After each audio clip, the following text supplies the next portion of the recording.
She says she want hood nigga. I keep the perk by the pound. The trunk stay bumped and y'all know we run the town. Hood nigga. And I keep a bad bitch around. Thick bitch, long hair, yellow, white, red, brown. Hood nigga. And my Chevy sitting on 24s. Flats look like flapjack. Pancake, you ain't no hood nigga. I'ma play the game how it go. They can take me out the hood, but I'ma keep it hood, folks. I'm on that good and alcohol. I got some down bitches I can't call. What's that? I don't know what I'ma do without y'all. I'ma fall till the day I fall. Yeah, long as my bitches love me.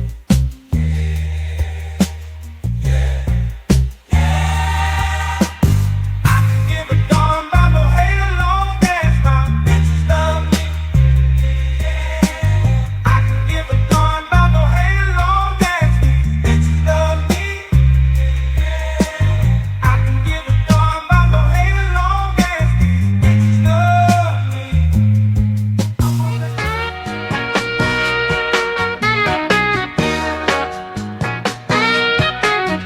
Let me tell you about this country shit. Country shit. Let me tell you about this country shit. Country shit. Let me tell you about this country shit. Country shit. Let me tell you about this country shit. Country shit. Country shit. Let me tell you about this super fly, dirt, coast, mud and water. Shorty, pop that pussy if you wanna. Let me tell you about this old school pouring lean, candy yams and collard greens, pocket full of stones, riding clean.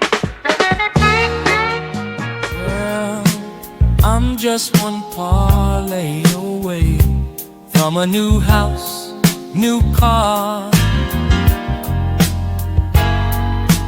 I'm just one parlay away.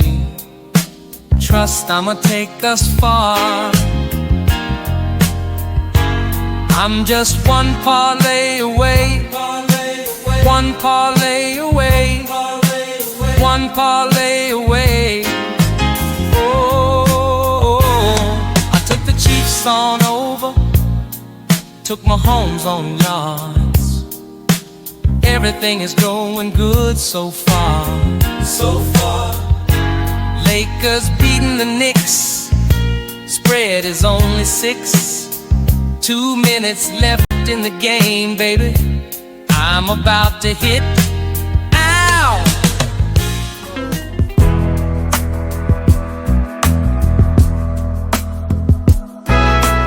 I need out, yeah, I need out. Blood pressure higher than a body count. Tomorrow she has to go. She's a mama. I think I married a hoe. Married a hoe. I said, mama, I think I married a hoe. I made a mistake, mama. No, oh no. I want you. A man can't do nothing for you. All these hoes ain't loyal. Ain't loyal. All these hoes ain't loyal. Yeah. These hoes ain't loyal. Yeah. These hoes ain't loyal. Ain't loyal. Ain't loyal. Ain't loyal. Ain't loyal. Ain't loyal. Ain't loyal. Ain't loyal. Ain't loyal. These hoes ain't loyal. When a rich brother wants you and your man can't do nothing for you. All these hoes ain't loyal. Ain't loyal. Whoa, these hoes ain't loyal. Yeah. These hoes ain't loyal. Yeah. These hoes ain't loyal. Ain't loyal. Ain't loyal. Ain't loyal. Ain't loyal. Ain't loyal. Ain't loyal. Ain't loyal. Ain't loyal. These hoes ain't loyal. don't tell me about me. Stop telling me about me. Stop telling me about me. Stop telling me about me. Stop telling me about me. I don't need you to tell me about me. Welcome back, y'all, to another one, man. Another episode. Let's talk J vs. Jordan, man. Another episode on the JVJ Network and also on the Facebook page, man. If you're watching on any of those and all of those, hit that like, hit that subscribe for you, boy, as usual. You know, we're trying to grow around here. We can only do it with y'all help. Man, y'all know what tonight is, man. We do this every week, every Thursday. We're going to hit them hard. We're going to hit them every time. We ain't finna let this shit die. We're going to talk about cops again tonight, man, because it never fails. It doesn't take a day. It doesn't take an hour. It doesn't take a minute. We're going to have another video popping up of these people that we put in positions of power in our society doing something that violates a citizen. And I think we need to start paying more attention and actually having a little bit more backbone and supporting our fellow Americans on real things, not this crap that's going on right now, all the little whoop-de-whoop for show shit, actual things that matter. We should expect people that take our tax dollars to do their job and do their job properly. And if they do it wrong, they should always be held to a higher standard than the average day citizen. That's at least my belief. But tonight, I got a few videos for y'all, man, because there was a lot of crazy things happening. And in each one of these situations, somebody could have lost their life, y'all. Could have lost their life. And all because somebody made a mistake or they didn't know what they were or not legally allowed to do. So we're going to break it down. I'm going to try to let them run a little bit before I talk in between them, man. Look, y'all just tune in, get your popcorn, get your soda, you drink whatever you need, you smoke, however you want to pass the time on this one, because you might get a little pissed off about some of these. But let's go ahead and start off with the first one. And shout out to, for this one, I'll say shout out to Chicago Fox in Chicago for this video right here. We're getting a good old body cam. So let's get it, y'all. All right, I ain't got shit on screen. Hold up, man. I'm over here tripping, y'all. 1 second. Bop, bop, bop, bop. All right, here we go. Let's get it popping.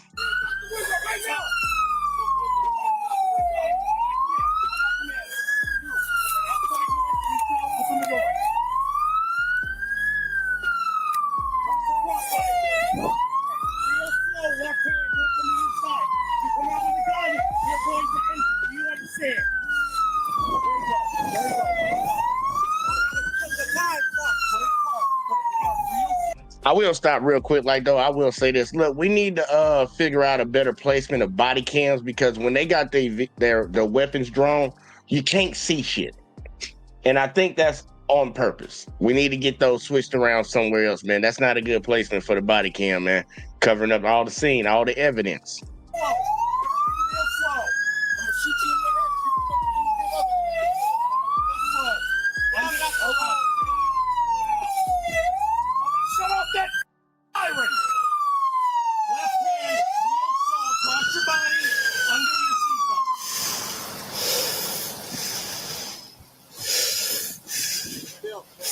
I got you.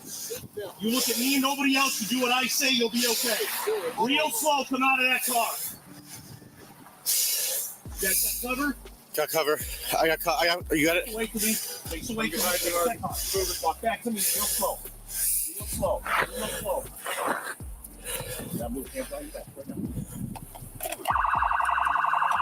Well, I was ready. Come on.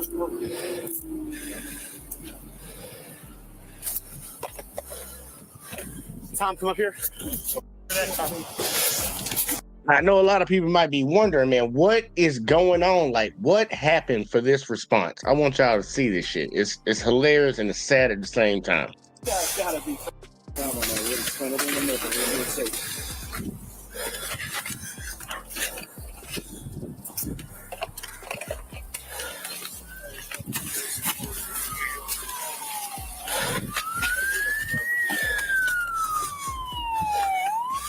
Charlie, no way.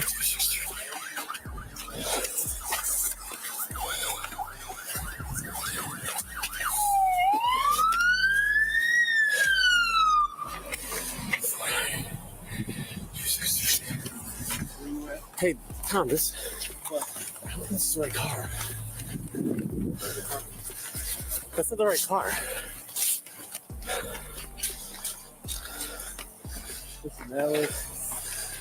This is the wrong car. CSF 794663. Yeah, this is the wrong car. We're all good. This is the wrong car. No, it's not. Yes, it is. See it. The plate don't match. The last 4 or 5 are wrong. It's the wrong plate.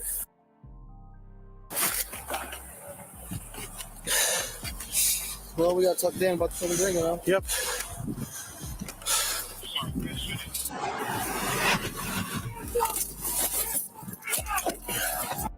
Now, from this angle right here, y'all, we're going to get to see it from the other officer. I think this is the black officer, the one who told him that he was going to shoot him in his face. Yeah, we're going to see it from this angle. Now, if y'all didn't catch on to it, pretty much they were looking for a vehicle. I think it was stolen or something happened. But first off, these guys are super, super smart because they couldn't figure out that's an Atlas and not a Tijuana. And then also, y'all were behind the vehicle and y'all ran the plate. And you said the plate matched up, but when you stop, the plate don't match up to what you're looking for. So let's see it from the other angle. Let's see how, because we're going to talk about why this is just really, really bad. I know some people will be like, ain't nobody get hurt, but we're going to talk about it. Window down! Put the window down! Put the window down! Put the window down! Put the window down! Put the window down! Put both of your hands out the window right now! Put both of your hands out the window! I got commands. Go ahead. You, with an outside hand, reach out, open the door. Watch your crossfire. Okay, real slow, left hand, do it from the inside. You come out with a gun, we are going to end you. Do you understand? There you go. There you go. Come on out. I got to put the time, son. Put it in park. Put it in park. Real slow. Everything real slow. I'm gonna shoot you in your head if you come up with anything other than that. All right, real slow. Don't y'all just love the courtesy that's being extended? I understand you got a job or whatever, and you suspect people of committing crimes, but that's how you talk to the citizens that pay your tax dollars, even if that person did break the law. That's what we want our officers out here in the street threatening to shoot people in their face and stuff like this, talking all crazy, cussing at them. I think that's what we want. I think a lot of people in America actually are okay with that. Get the line. Slow down. Slow down. Somebody shut off that siren. Left hand, real slow across your body. Undo your seatbelt.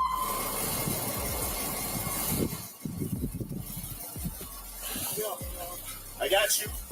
You look at me, nobody else. You do what I say, you'll be okay. Real slow, come out of that car. You guys got cover?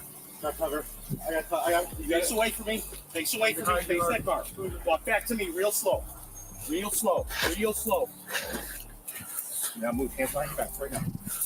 I don't have any weapons. I just came from Costco, dude. Do not move. Do not move. 61 to 10. You guys gotta be Down on that. We're gonna explain everything in a minute, but we're gonna do it safe.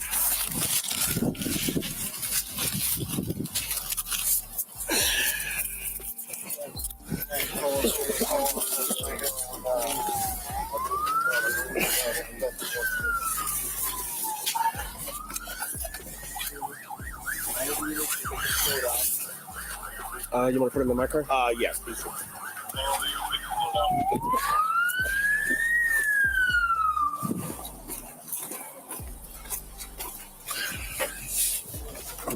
Have a seat.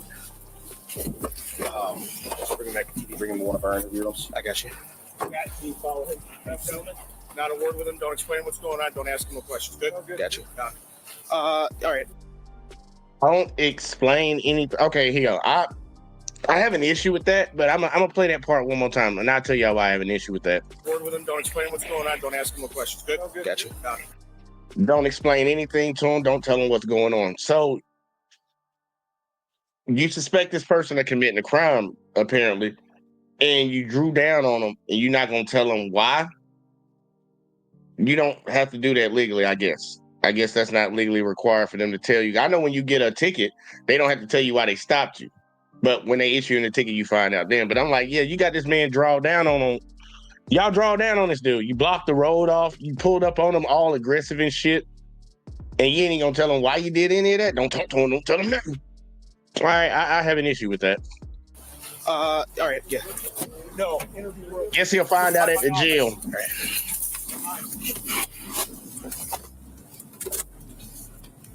Sam 20. Route to the PD, 1 mile 95, starting mileage 106,972.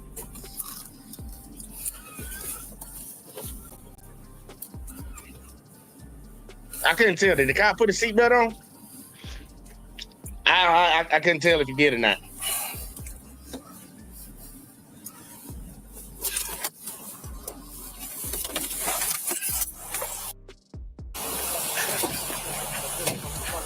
Take him out. Wrong car. Take him out. Wrong car. Hop on, man. Face the car. So you out of handcuffs. There you go. Okay, I'm going to give you some information on who I am. So we're talking about what's going on. Okay, but I want to take care of these handcuffs first. Oswego PD had a shooting. Car plates. The car is the same as yours. Plates match with. Wait, hold on. No. Hold on. No. Look at me. No. Plates match. 2 of them are off. All right. That's why you're placing. Somebody explain that, because that made absolutely no damn sense to me. And shout out to Miss Jackson. Said good evening. All my topic on the panel, you already know it. We gotta cover these guys, man. This is funny. I want y'all to hear what he said again, and tell me because I'm gonna just tell you right now. He's starting off with a lie, and what he said don't even make no damn sense. Plates match. 2 of them are off. Plates match. Right. No. Plates match. Hold on. No. Look at me. We go PD had a shooting. Car plates. The car is the same as yours. Plates match with. Wait, hold on. No. Hold on. No. Look at me. No. Plates match. 2 of them are off. How can the plates match if 2 of them are off? That means they don't match. And y'all gonna hear a little bit later, they got the wrong vehicle. Like, not the wrong vehicle as they stopped the wrong Volkswagen. Stopped the wrong make and model. But we know now there was a shooting. There was a shooting that occurred. So this is how they showing up. Guns are blazing, ready to mop somebody off because somebody shot a gun somewhere. Now, I ain't going to say they shot somebody, did something like that. I understand it's a higher risk situation to try to apprehend them people. But you came in like cowboys, and you got it wrong. I guess your adrenaline's pumping so fast that you pulled over an innocent man and could have almost ended his life. But we'll talk about that at the end. All right. That's why you're placing handcuffs. We thought you were the guy. No. All right. You're not. I understand that. All right. Hey, listen, look at me. I this up. Okay. Understand that? I'm gonna give you We know. This is on me. Absolutely. Absolutely on me. Let's clear these roads out. Y'all threatening to shoot me in the head and shit. Don't move. Put your hands up. Like, You're right. This is ridiculous. Okay. Well, listen. This is ridiculous. I've been out here for 15 years and never have I once in my life. My man, nothing, But dude. you have to look at it. My man, nothing, dude. But, That shit. He's got every right. Unacceptable. You are absolutely Especially you, Harvey. Especially you, bro. okay. All right. That is what's your name? My name is Derek House, man. I've been out here. I lived in Woodridge for 10. I've been in Downers Grove for 3, man. I'm a upstanding citizen. My kids go to school here. I'm well respected. That is wrong. You're right. You're right. You don't do that. You don't do that. Anything else you want to say to me? Or needs to be? No, but sure, this was my first. Fine. You're right. So pretty much, this man got pulled over. I guess throughout the heat of the moment, they're just out here searching, and really not doing their due diligence with the situation, and end up pulling over an innocent man and literally put his life in danger. And I know for the people, it's like, well, no, he's fine. All he had to do was just follow the commands and he would be fine. If that man would have made any wrong move, you heard what the other officer told him. He said he'd shoot him in his face. The other one's like, you come up out of that car with a gun, I'm gonna shoot you. Everybody letting them know they ready to put a bullet in him. Any wrong move could have cost that man his life, y'all. Any wrong move. All because somebody wants to not do their job correctly. Because that's pretty much what it comes down to. Somebody not doing their job correctly. Now an innocent civilian is caught up in it. That is a lawsuit. When he said you'll be hearing from my lawyer, they will be. That's an easy lawsuit. That's an easy lawsuit right there. The only beautiful thing about it is, I will say, these cops didn't do what some cops do. Even when they're wrong, they'll take their ass to jail and process them, just run it, just to cover their back. Luckily, they didn't do that this time. But the taxpayers in that county, in that city, y'all gonna be coming out the pocket. Y'all gonna be coming out the pocket. I can guarantee you that. But we got another one for you. And this was coming from the civil rights lawyer. Y'all know I fuck with this dude. Make good content all the time. Supposedly this was a stolen car this time. Supposedly this one was a stolen car, but I just want y'all, I don't even want to break it down and give you a gist of what's about to happen. But pretty much you have a janitor or a groundskeeper working at a business complex, a nice little building, and his wife's car is reported as stolen or some shit like that. It's a rental. And he just happened to be doing his job. She works inside the building and they see the cops outside. So that's where we're gonna start, and that's how we're gonna get into it. So if y'all ready, I'm ready. Once again, let's get it. Whose car? Well, we got to figure out because this was reported as unauthorized use. Let's go detain him. We will have to go to handcuffs. These police officers mistakenly believe that this car is stolen, but it's not. They found it parked in front of this building. The 60-something-year-old janitor for that building, he knows who's driving that vehicle. He asked them what they're doing, but then he decides he doesn't want to talk to them anymore. He wants to get back to work. Can those cops forcibly detain, handcuff, and then even tase that janitor, even though the man committed no crime, but just because he has information that the cops want? Let's see the keys real quick. Are those your keys? That's a good question right there. It's a good question. We're gonna find out, I guess. My mother keys. All right, sir. Yeah. Talking about these my damn keys. Turn back. Turn around. Put your hands behind your back now. So these cops released their own YouTube video claiming that this was completely justified because they had, quote, reasonable suspicion to do this to that man. But I know a few things and I've researched this issue to death. I'll show you why they're wrong. And in fact, they filmed themselves committing a civil rights violation. All right, let's get it. Let's get it.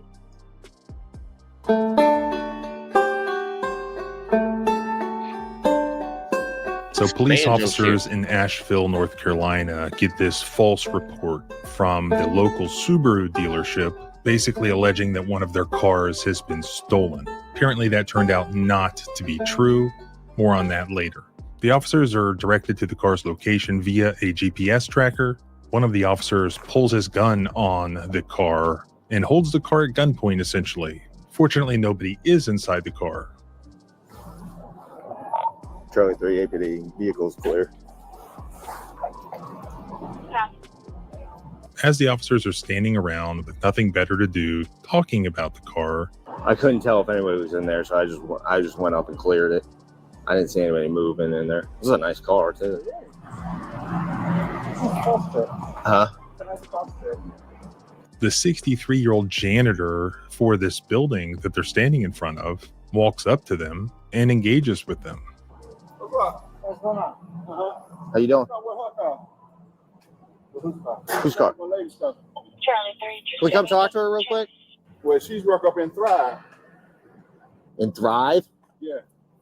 I'll go ahead and point out two things that the cops conveniently ignore in their YouTube video. One of the first things you could notice about this guy, if you looked at him, is that he's wearing his janitorial uniform for this giant building in the background that he's walking from. Janitors usually have keys as well. Secondly, he provides them information that the lady who's driving the car is at Thrive. Now, Asheville's not a huge place. Just a quick Google search reveals that Thrive is a commercial co-working space in Asheville, North Carolina, which just happens to be, from what I can tell, located in the Grove Arcade, which is the building that this guy is the janitor for. Now, just that information right there would have solved their investigation, but they decided to go a different route. Okay, so who's well, we got to figure out because this was reported as unauthorized use. We report unauthorized use. Mm-hmm. But then he quickly disengages after they start acting like cops are known to act, and he starts to go back to work. Is that the keys? Let's go detain him. Oh man. You come this way too? And this is where the issue is about to transpire. Like before he even gets into the law and everything, Do y'all think that they had enough reasonable suspicion or any type of thing to hold this man against his will when he decided he didn't want to talk to him no more? Just think about it. Do you think they had enough to say, yeah, we're going over here and we're going to detain this guy? Because I would say no, not even close, but I would love to see if anybody does think that.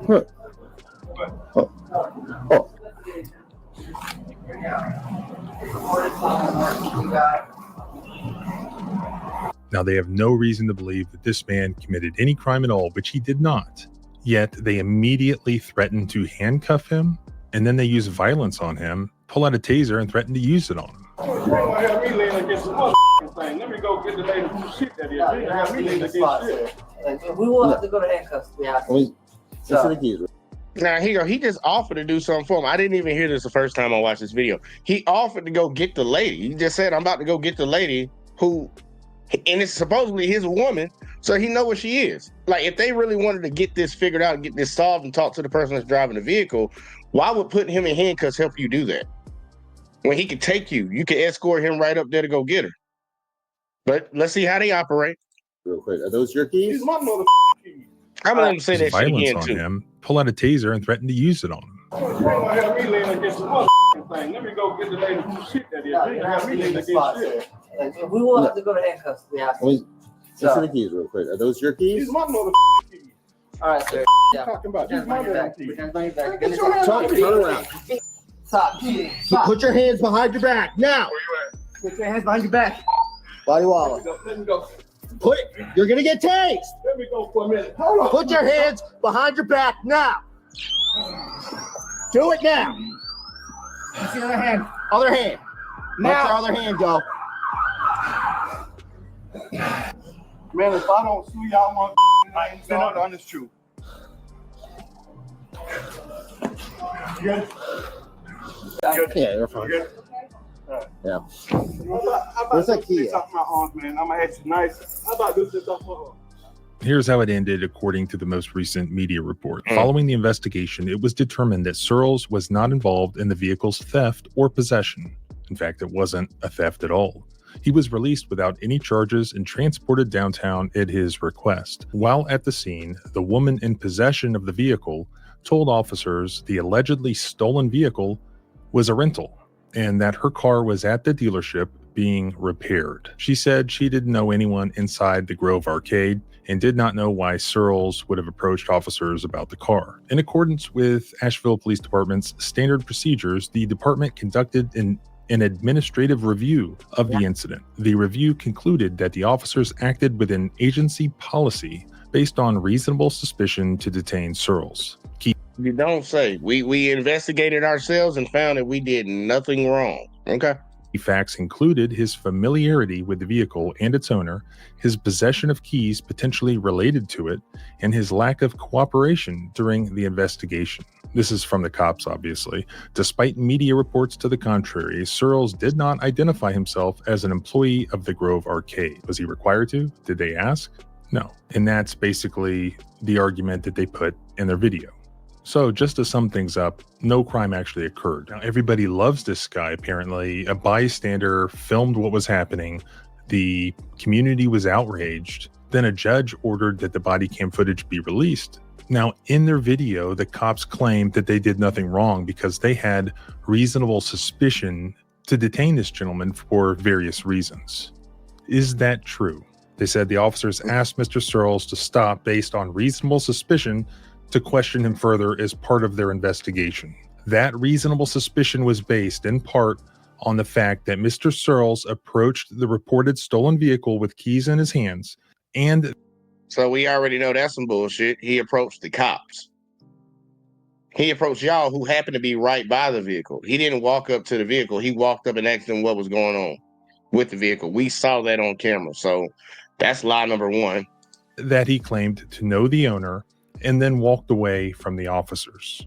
So pretty much all they have is he claimed he knew the owner of the vehicle and then he walked away because the first one straight up bullshit. Is that enough reasonable suspicion to apprehend him? Oh, you know who that is? You know who we're looking for? Hey, I'm gonna need you to stop and put your hands behind your back. You can't do that. You can't do that. He's gonna explain to them that they can't do that, even though they said they did nothing wrong. All right, that is their case for reasonable suspicion. Asheville is in North Carolina. North Carolina is in the Fourth Circuit. There is actually a recent published case out of the Fourth Circuit that dealt with reasonable suspicion. That case is similar to this one. The police were told or believed that a crime had occurred, and they located a nearby individual. They had no information that was particular to that individual that he was involved in any criminal activity, but they knew a crime had occurred and he was nearby. So at the very least, he was a witness, right? And if they want to investigate and they want to detain and question that witness, they should be able to do that, right? According to the cops, according to the Asheville Police Department. Fourth Circuit said absolutely no way. The reasonable suspicion standard, which is a Fourth Amendment constitutional standard, it has to do with suspicion of criminal conduct, not just the cops want to talk to you because investigation. As the court wrote in the opinion, reasonable suspicion to initiate a Terry stop, which is what this is, requires a particularized and objective basis for suspecting that the particular person stopped of criminal activity, not a witness, criminal activity. The court also made clear that government attempts to spin largely mundane acts into a web of deception don't cut it. Ultimately, the court held that the police officers lacked an objective basis to suspect that Milla specifically engaged in any crime and therefore lacked the requisite particularized basis for the stop. If the officers had no objective basis to suspect that Mr. Searles had engaged in any crime, then they had no right to detain him. They had no.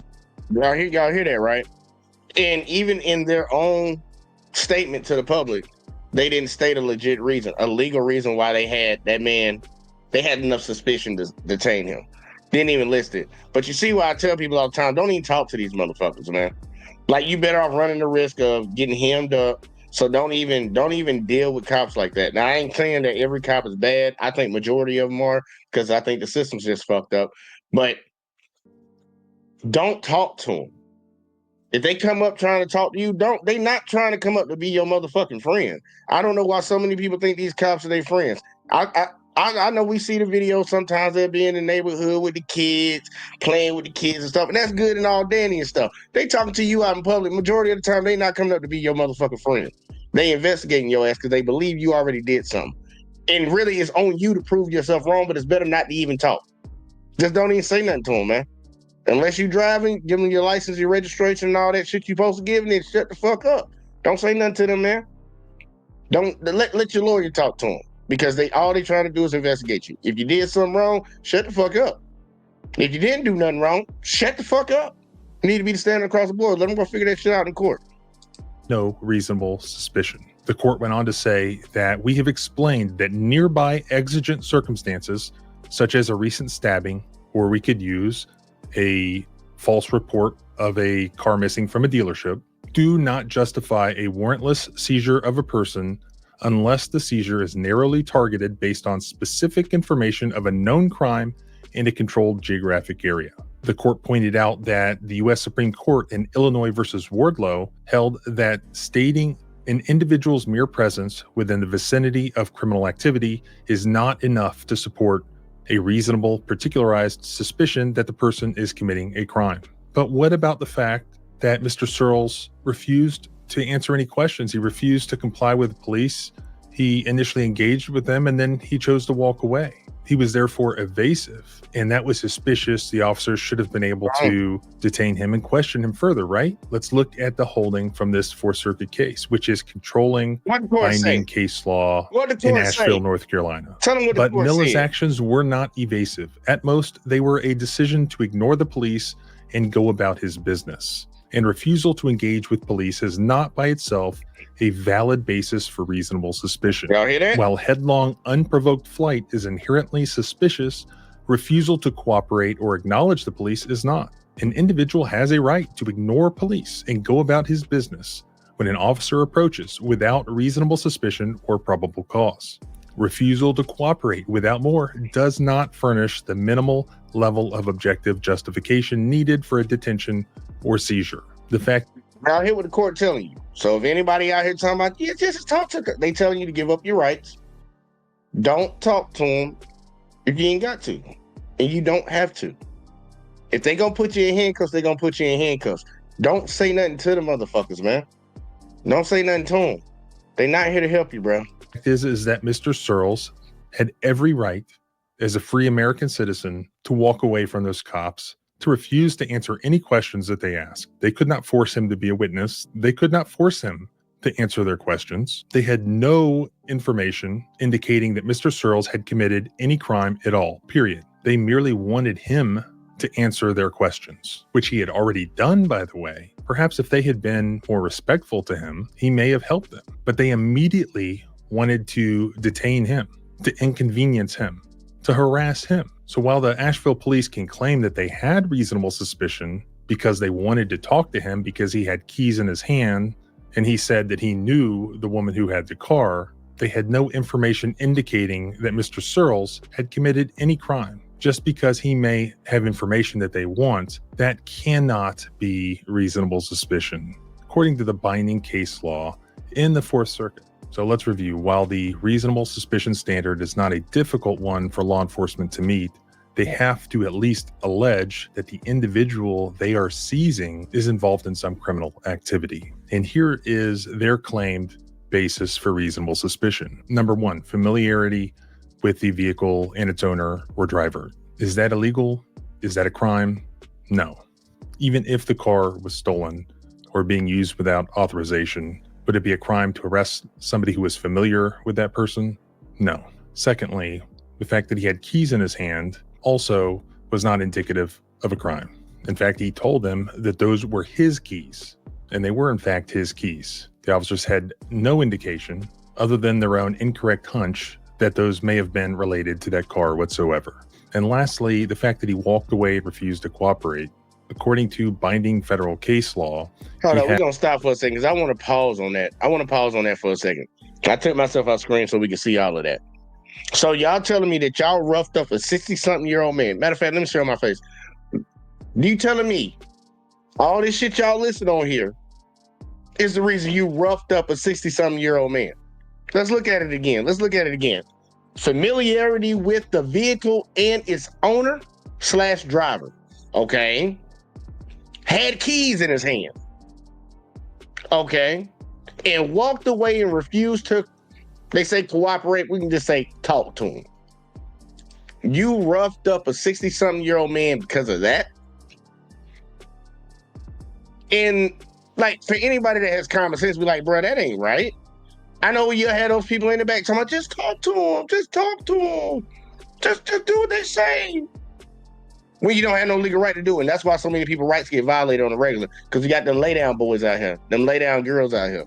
They don't know what to stand on. That's why they lose the shit every day and they complain about it.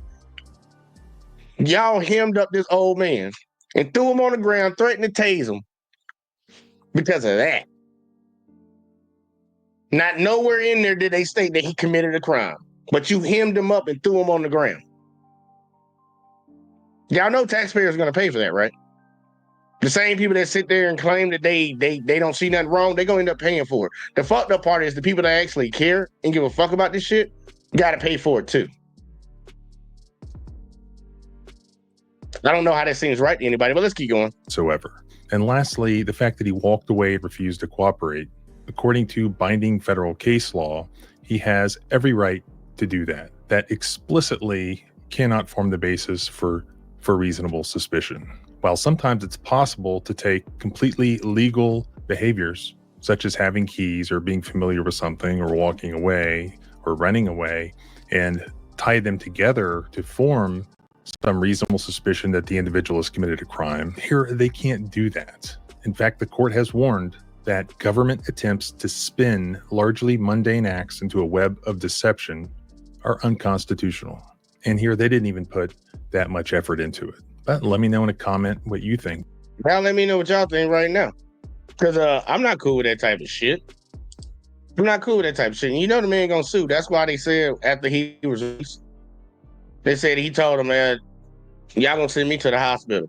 He about to go on and get some stuff documented. He gonna go on and get a little bill from the hospital for them to pay for it. You hemmed up an old man and threw him on the ground because he supposedly knew who was driving the vehicle. Even when he offered to go get the lady for you, which is crazy, he dispelled your belief that those were the keys of the vehicle. He never even said the vehicle was his. He just said his lady was driving the vehicle. Which, so I don't understand why you think magically that, I guess he got the keys in his hand. Well, that's your girl, so you might have the keys. It's like, okay, whatever. All that was stupid. You threw him on the ground, man. You hurt that old man. You threatened to tase the shit out of him. And think about it, y'all did it right outside his job. So let's say he didn't have, because he elaborated in here that he's well known in the area and people respect him, people around there like him. What if he had a boss that didn't like his ass and just looking for a reason to fire his black ass?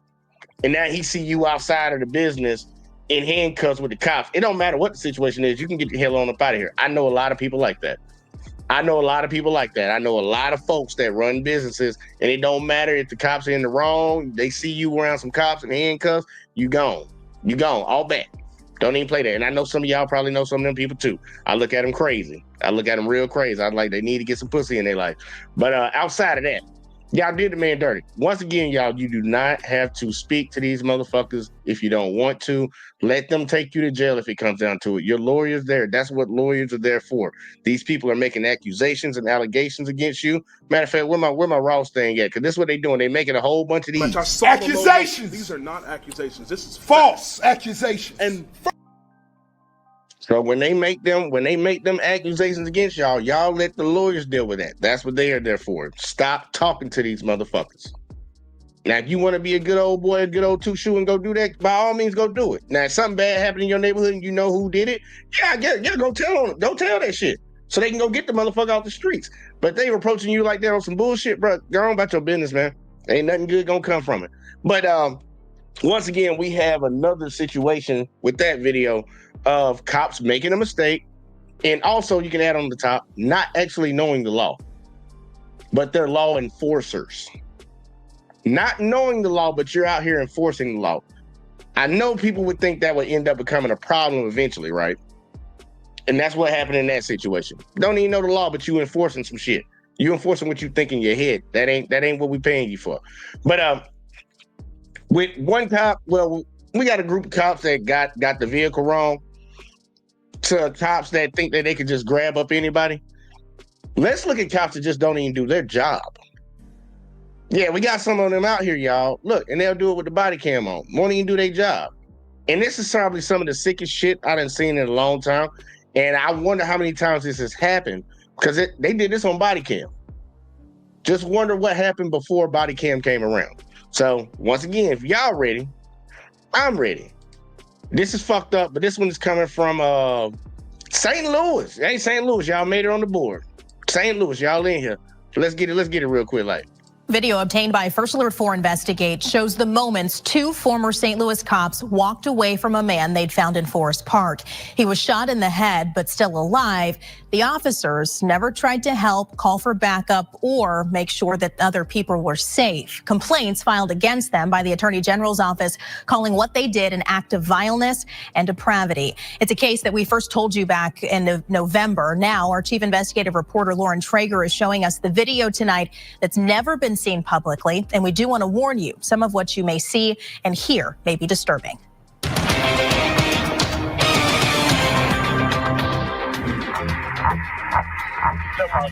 5 seconds is the time it takes for two officers to find what they've been called to look for. Damn, right there.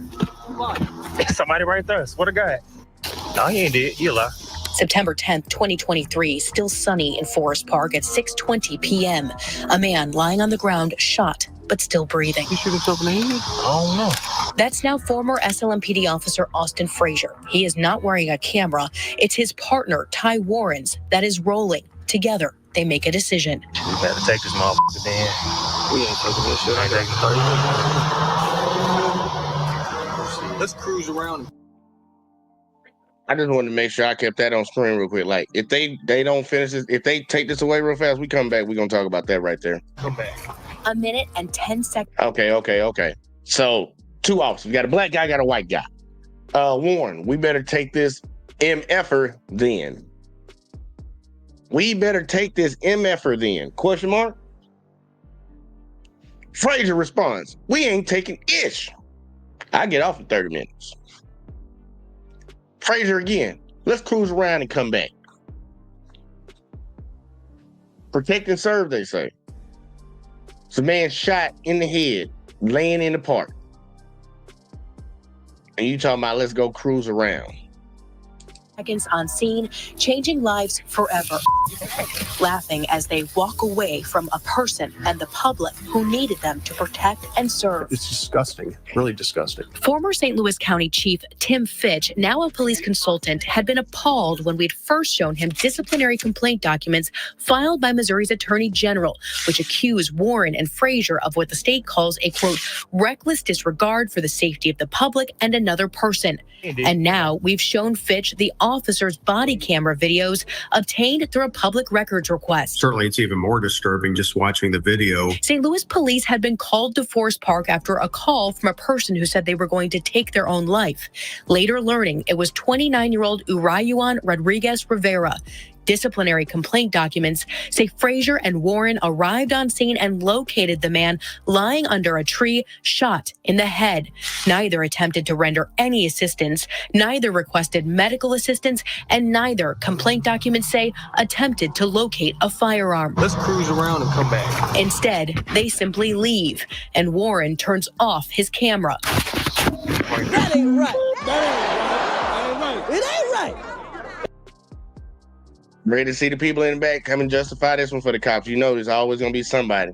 Man, call the cops and tell him he's going to shoot himself in the head. Obviously, y'all got there a little too late. He had shot himself in the head. Or at least he's there with a bullet in his head. And y'all just walked the fuck off. Walked the fuck off. Didn't even look for a gun, didn't do none of that. Just walked off. This man's still alive. He was still breathing, y'all. He was still breathing. Just walked off. But where that badge? I swear, every time any little small thing happened and the cops involved and they want to say, oh, they're a hero. Just walked off on a man dying. Walked off on a man dying. After getting a call for the guy. Yeah.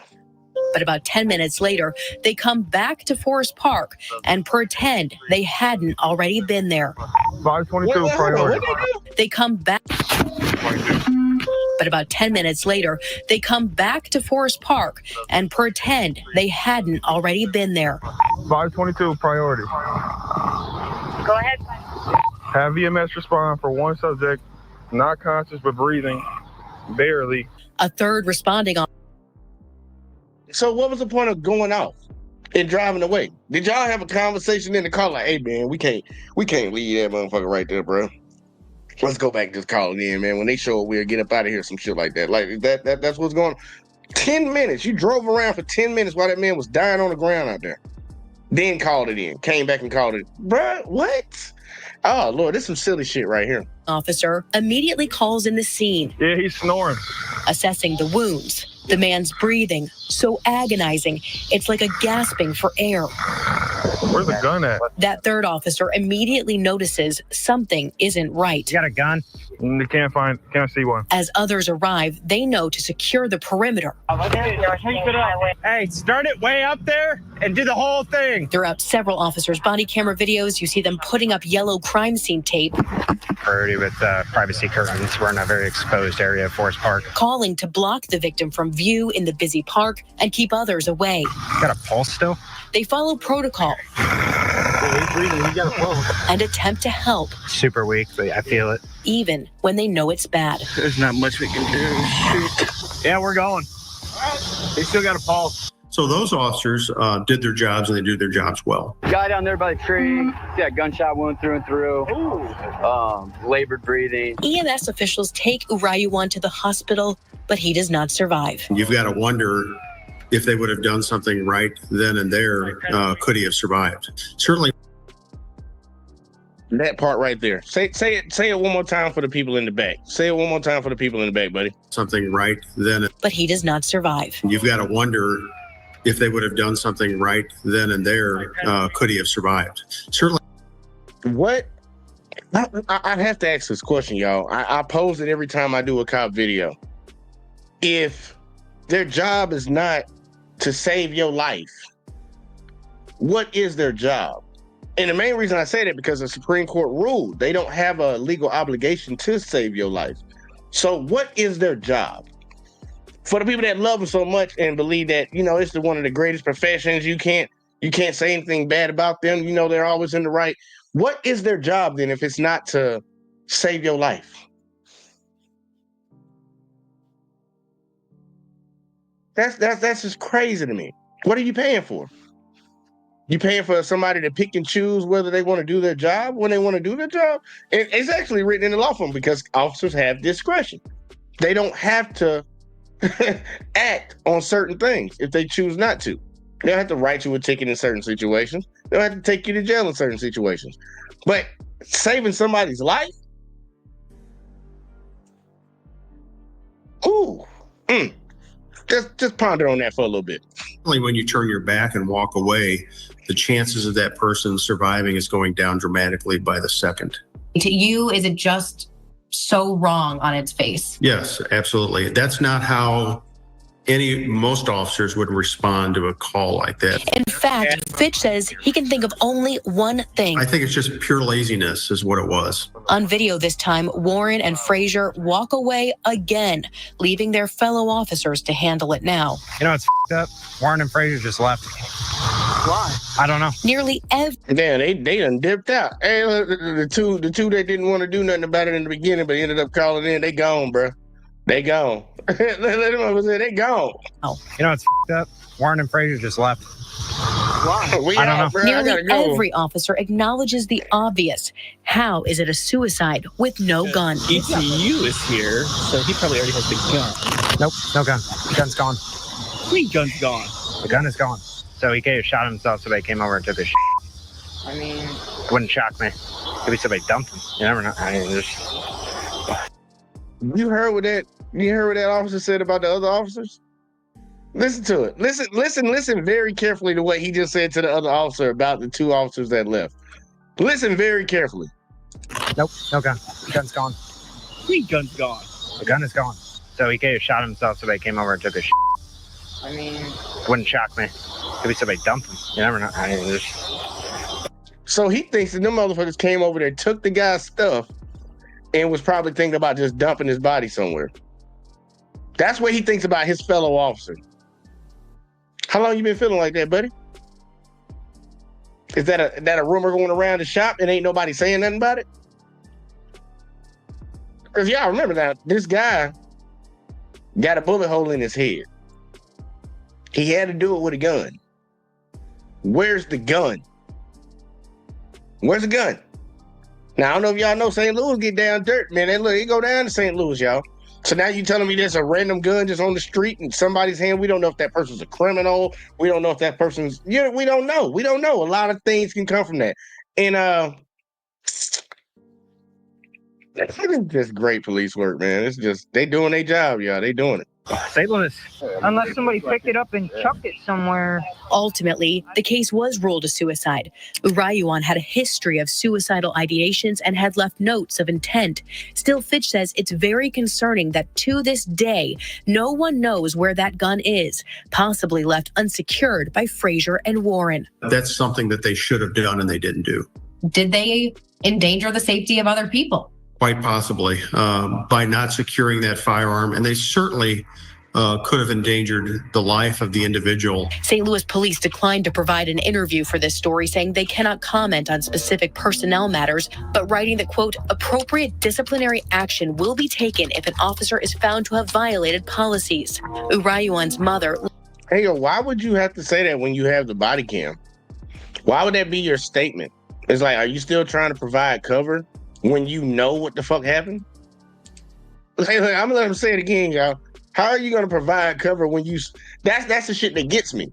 And I understand when you're at a certain job, working for the government and shit like that, you're afforded a few more rights, and to get you up out of there is a little different. But that's just to get you up out of there. You telling me there's nothing that happened in this shit that you couldn't arrest them for? I'm gonna let him say it again. Vigil. St. Louis police declined to provide an interview for this story, saying they cannot comment on specific personnel matters, but writing that, quote, appropriate disciplinary action will be taken if an officer is found to have violated policies. Urayu. I don't know what policy that is. Well, I don't know how. I just don't understand how you can see the video and not come up with know what the fuck you can do right now. You just, we're still investigating. How long does it take to investigate seeing some shit? I understand, yeah, I get you want to get off of just more than just the video, just the body cam. You probably want to talk to both officers, maybe talk to the officers that showed up on scene afterwards. But you still have the video, right? You still have the video and you saw what happened in the video. No matter what any of them say, that video don't fucking lie. And you can hear them talking in the video. So what the fuck are you waiting? What are you wasting time for? You telling me there's nothing you can do? Or we'll if something violated our policy, we'll do something about it. Okay. One's mother lives in Puerto Rico. She cannot believe what our reports have been revealing, telling us in a text message it was a, quote, lack of humanity, saying more, quote, I hope the full weight of the law falls on these so-called police officers. The state has sought to discipline their peace officer licenses, and Fitch says a lawsuit is possible, but criminal charges, he says, are very unlikely. They just... Hold on, y'all. I saw that last part. Criminal charges are very unlikely. So look. Once again, when I tell y'all they do not have an obligation to save your life, they do not. And that's the number one thing that most people wrap in their heads. We were indoctrinated as kids growing up with cops and Live PD, MASH, and all this other shit. We're indoctrinated where people have this fond view of cops. They don't have to save your motherfucking life, nigga. No criminal charges are likely, very unlikely, y'all, for them walking away from a call that they got called on where a man shot in the head. Left them there to die.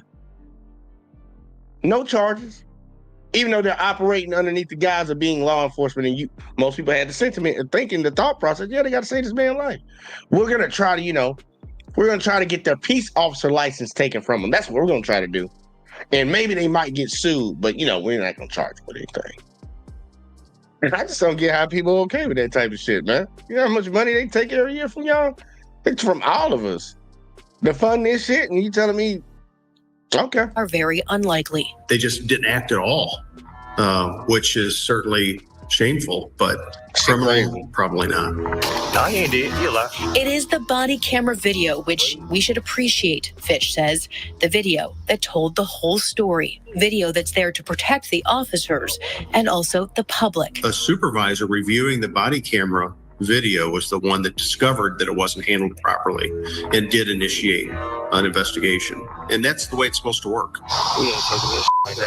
That video telling us what truly happened. Let's cruise around and come back. Capturing what otherwise was concealed, the inactions of two officers. Now, regarding that missing gun, police tell us their investigation into the stolen firearm remains ongoing, and they are actively monitoring their database to see if it is being used in any crimes. To date, there have been no hits to that database. The police officers, we're told, have left the department not long after this incident last year. They have not responded to our inquiries to talk to them. Warren has already lost his Missouri peace officer's license. Frazier has a hearing regarding his license tomorrow morning. We will certainly keep tracking that. I'm Lauren. Yeah, man, that's crazy, man. Look, man, one of them lost his license, man, that's so terrible. And another one, he's in hearings to lose his license. But, ain't nobody being charged with nothing. We ain't hear about no lawsuit and shit. This is crazy, man. This is crazy. Jack said, join the panel. Yeah, you can actually hop up. I got one more for y'all, man. One more that's gonna piss you off a little bit. But actually, it might not piss you off, but it'll show you the process of this thing called qualified immunity for these cops, because we definitely got to talk about that. But it's crazy, man. They one lost their license, and the other one is in the process of losing his, but no charges. It makes you wonder when the officer said, at least the police department said, we're going to review this and see if there are any policy violations. Well, clearly not rendering aid to a civilian in public while you're on the job and on a call for that civilian is not against company policy as a police officer. Get that through your head. They didn't violate company policy by not rendering aid. But morally, they'll try to go after their badge. They'll try to go after their license so they can't be a cop. But you didn't fire him. Or did you fire him? Matter of fact, let me see. Did they fire him? Let me see if they fired Other him. people were safe. Video obtained by First Alert 4 Investigate shows the moments two former St. Louis cops walked away from a man they'd found in Forest Park. He was shot in the head, but still alive. The officers never tried to help, call for backup, or make sure that other people were safe. Wait, hold up, man. See, they didn't say shit about being fired or not. And then on top of that, they damn sure don't know what a gun is. To date, there have been no hits to that database. The police officers, we're told, have left the department not long after. Didn't even get fired. Didn't even get fired, y'all. Didn't even get fired. Didn't violate one policy. That should make you wonder if you in that St. Louis area about your police officers. That should make you wonder in that area. Didn't even get fired. They had the ability to leave the office after leaving a citizen for dead. It ain't coming back 10 minutes later. Come back 10 minutes later and then, trying to act like it was your first time showing up on the job or some shit. Yeah, we just got here, man. Dipped out. We don't know what a gun is. We don't know when y'all got the gun. One of your fellow officers think y'all done took the gun and threw that shit in the woods somewhere. Y'all kept it for yourself. You was about to throw his body in the woods. And look, it's just crazy, man. It's just crazy how this shit goes down. But the next one we got, y'all, is for the Lackluster channel. And I'm gonna drop the link real quick, so I know Ms. Jackson says she want to get in on this one. The next one is coming from Lackluster. Now, when a lot of these situations happen where officers put hands on, like the second video that we covered, there's a thing that pops up, especially if somebody wants to sue the officers. Qualified immunity pops up all the time. And that's a legal term that gives cops a level of protection from civil liability. Like, you fuck them up, like they fuck you up, punch you in your face, and beat you up real bad. You got medical bills and stuff. You can't personally go and sue them if they are deemed to have qualified immunity. So this protects a lot of cops, where it ends up being that the city just gets sued, not the officers. Because I believe, personally, if you do something wrong to me, you should be the one to pay for it. I don't think everybody else in this neighborhood should have to pay for what the fuck you did. I think you should have to pay for it. But they're not, we're going to put it on everybody else. And it's not coming from the cops because it's coming from the taxpayers. Even though some of them pay taxes, it's coming from the wide majority of people that are not police officers. Well, they have proceedings for this, y'all, and they have to try to prove qualified immunity. We're going to see how this goes. And normally, most of the time, cops get qualified immunity. It's that thing that Trump said he wanted to get rid of. He said, we don't need cops to have qualified immunity. They automatically got ultimate immunity. Yeah, that dumb shit. This is how the proceedings go.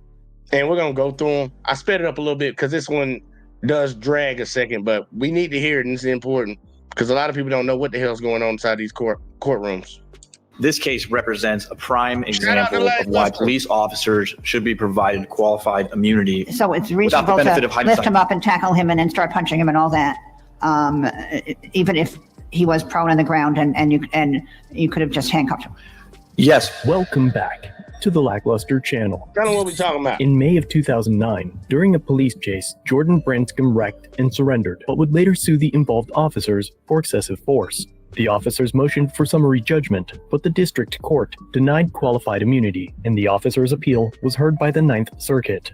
My name is Noah Blackman. I represent. All right, so now he sued him.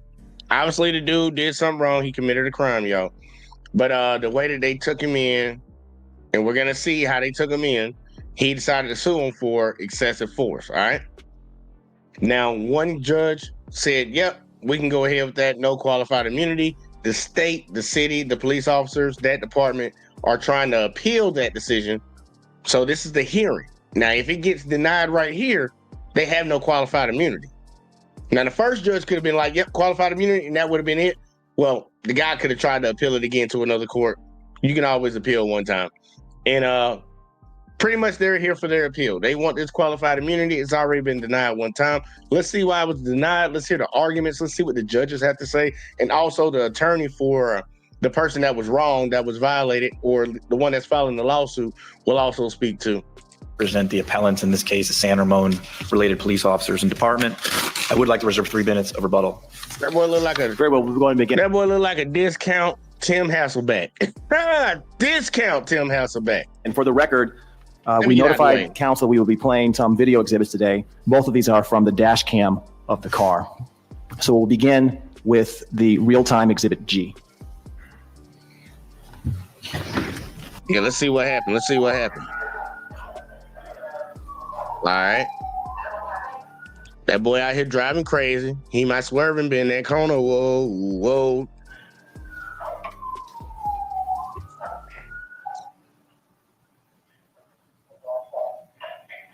There's a lot of smoke, The vehicle didn't stop though. All right. It look like we got somebody on the ground. Okay, we got a person on the ground. Y'all, hold up. Y'all see it, right? It was a person on the ground. So I'm guessing they were yelling commands for him to get on the ground. All right, y'all can see right here. You got somebody on the ground, all right? So they told him to get on the ground, person's on the ground. What happens next? Oh, Lord, I saw that. And then council, I'll now play it as the slow motion, and I'd like both of you to be. If y'all were paying attention, right? You had a guy on the ground. Remember, this is a lawsuit for excessive force. He's on the ground, face down, chest down, and a cop comes out of nowhere from the back, and it looks like he's mushing his face into the goddamn concrete. That's what it looked like. And then he ends up getting flipped, it seems. And remember, this guy supposedly he suffered a lot of injuries. I think he even had a punctured lung from this situation. He's the one suing. So it's starting to look like he might have a case, but I'm quick to the gun because when I see bullshit, I just call it right there. But let's watch a little bit more. Prepared to focus on when the officers are pulling, either he's getting up off the ground or the officers are pulling him up off the ground. The driver obeyed orders at gunpoint to get out of the van and drop to the ground, face down.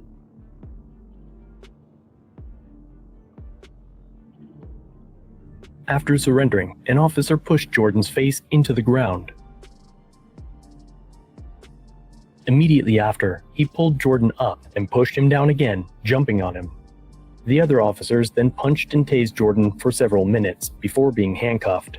Jordan suffered multiple cuts and bruises, a punctured lung, and spent 3 days in the hospital. Your Honors, this is not a typical use of force case, especially on this particular record. This case represents a prime example of why police officers should be provided qualified immunity from suit. In essence, they should be provided breathing room when they're dealing with a very high risk, high danger, rapidly evolving situation. But let me start here. The district court essentially said that looking at this tape and taking all the evidence into account, she couldn't tell whether Mr. Branscombe resisted, in general, as I understand it, or either at that point or at later points. And therefore, it was a jury question. Now, can we question that determination? Yes, Your Honor. There's no evidence in this record set forth by Mr. Lagos or his client that he did not resist at the critical moment that was played by there's the tape. the court. What you think about the tape? Right. Well, we have Mr. Branscome's testimony. But I'm asking a legal question. My understanding of the legal background is that you can't appeal a summary judgment denial. You can only appeal the denial of qualified immunity. So are we not bound by the judge's determination as to there being conflicting facts? Well, I believe that the court did not do the full Graham analysis. We are bound by what the court said was this supposed factual issue, which was whether or not Officer Stevens pulled up Mr. Branscombe, which started the struggle, or Okay, Mr. so you agree Branscombe. that we're bound by that. So your argument departs from that, Correct. from the assumption that he didn't. He did do that. He did pull him up. Because you have to take the facts most favorable. Okay, so let's assume that. I mean, this is de novo, but let's assume that. So one of our arguments is that in and of itself, that action by Officer Stevens in this heated, dangerous situation is not evidence of any excessive force. So even if that occurred, there's no case law that says the officer could not do that at that point in time. In fact, the cases say. But why would they do that at that point in time if they were trying to, if all they were trying to do was to handcuff the guy and get him into control? Well, the reason, and it's in the record, is, and this. They say they didn't do it, but if they did do it, what would be the justification for doing it? Officer Stevens is reacting to Mr. Branscombe pulling his hand away during the time when Officer Stevens is trying to control his hands. Then something happens that Mr. Branscombe gets off the ground and moves over to the side. Mr. Branscombe doesn't remember the point in time. I think you missed the point of Judge Berzon's question.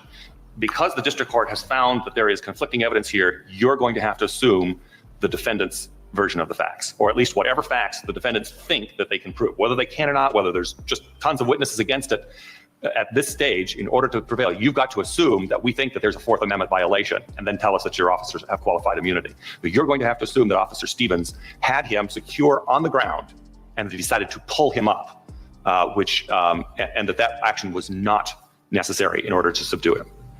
Well, let's assume counterproductive to subduing him, actually. Okay, so let's assume that's exactly why we have qualified immunity. I mean, here we are breaking down in milliseconds these brief actions by these officers in what even the district court admitted was the highest threat profile situation. So Officer Stevens is entitled to some breathing room for whatever tactic he believes at that point in time is necessary to control this gentleman. But not if he could look at this thing and say he was pulling him up. The guy never resisted. Not only didn't resist then, because I think that's the way you read the district courts. And they punched him and they tased him. Well, if your honors look at that video, what we do see right after that point in time is we see Mr. Branscombe move over towards the van, presumably at that point not in contact with an officer. Then we see Officer Stevens tackle him. So there's clear evidence that he lost control. But the defense's argument here, I don't know whether it's a winning argument, okay? And I have my own views, but they're irrelevant here, is that if the officer has pulled him up, he's pulled him up at a time when that's exactly the wrong thing to do. He's got him on the ground.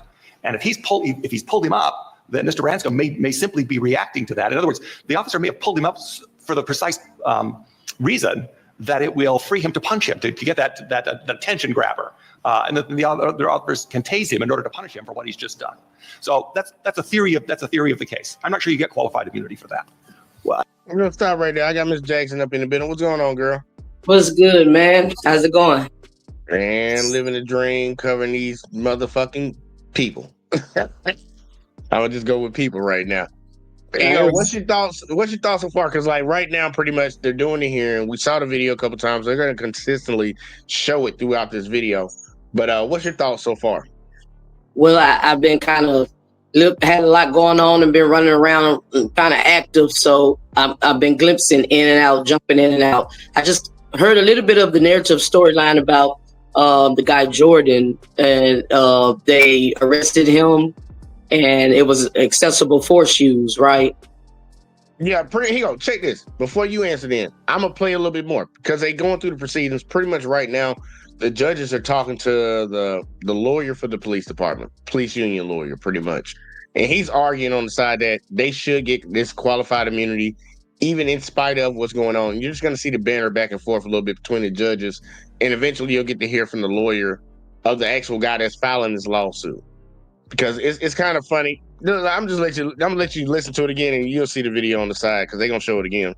I don't think that action by Officer Stevens, let's assume that occurred, is excessive force in and of itself. Okay, but that's the way you briefed it, and the point that I think Judge Bybee is making, or in any event I'm making, is that's not the whole story.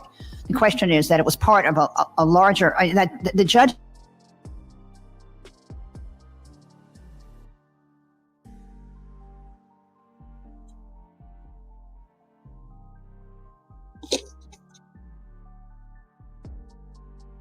And not just whether he pulled him up or not, but pulling him up was the first provocation. And there's certainly case law saying that when there's provocation, i.e. When the police do something that they don't need to do and that has even some force, even if not a lot of force, then what happens afterwards has to be looked at in light of that provocation and not in isolation. I mean, your whole briefing was in isolation. And the question is, if we don't look at it in isolation, but look at what happened afterwards as part of the larger reaction, then what?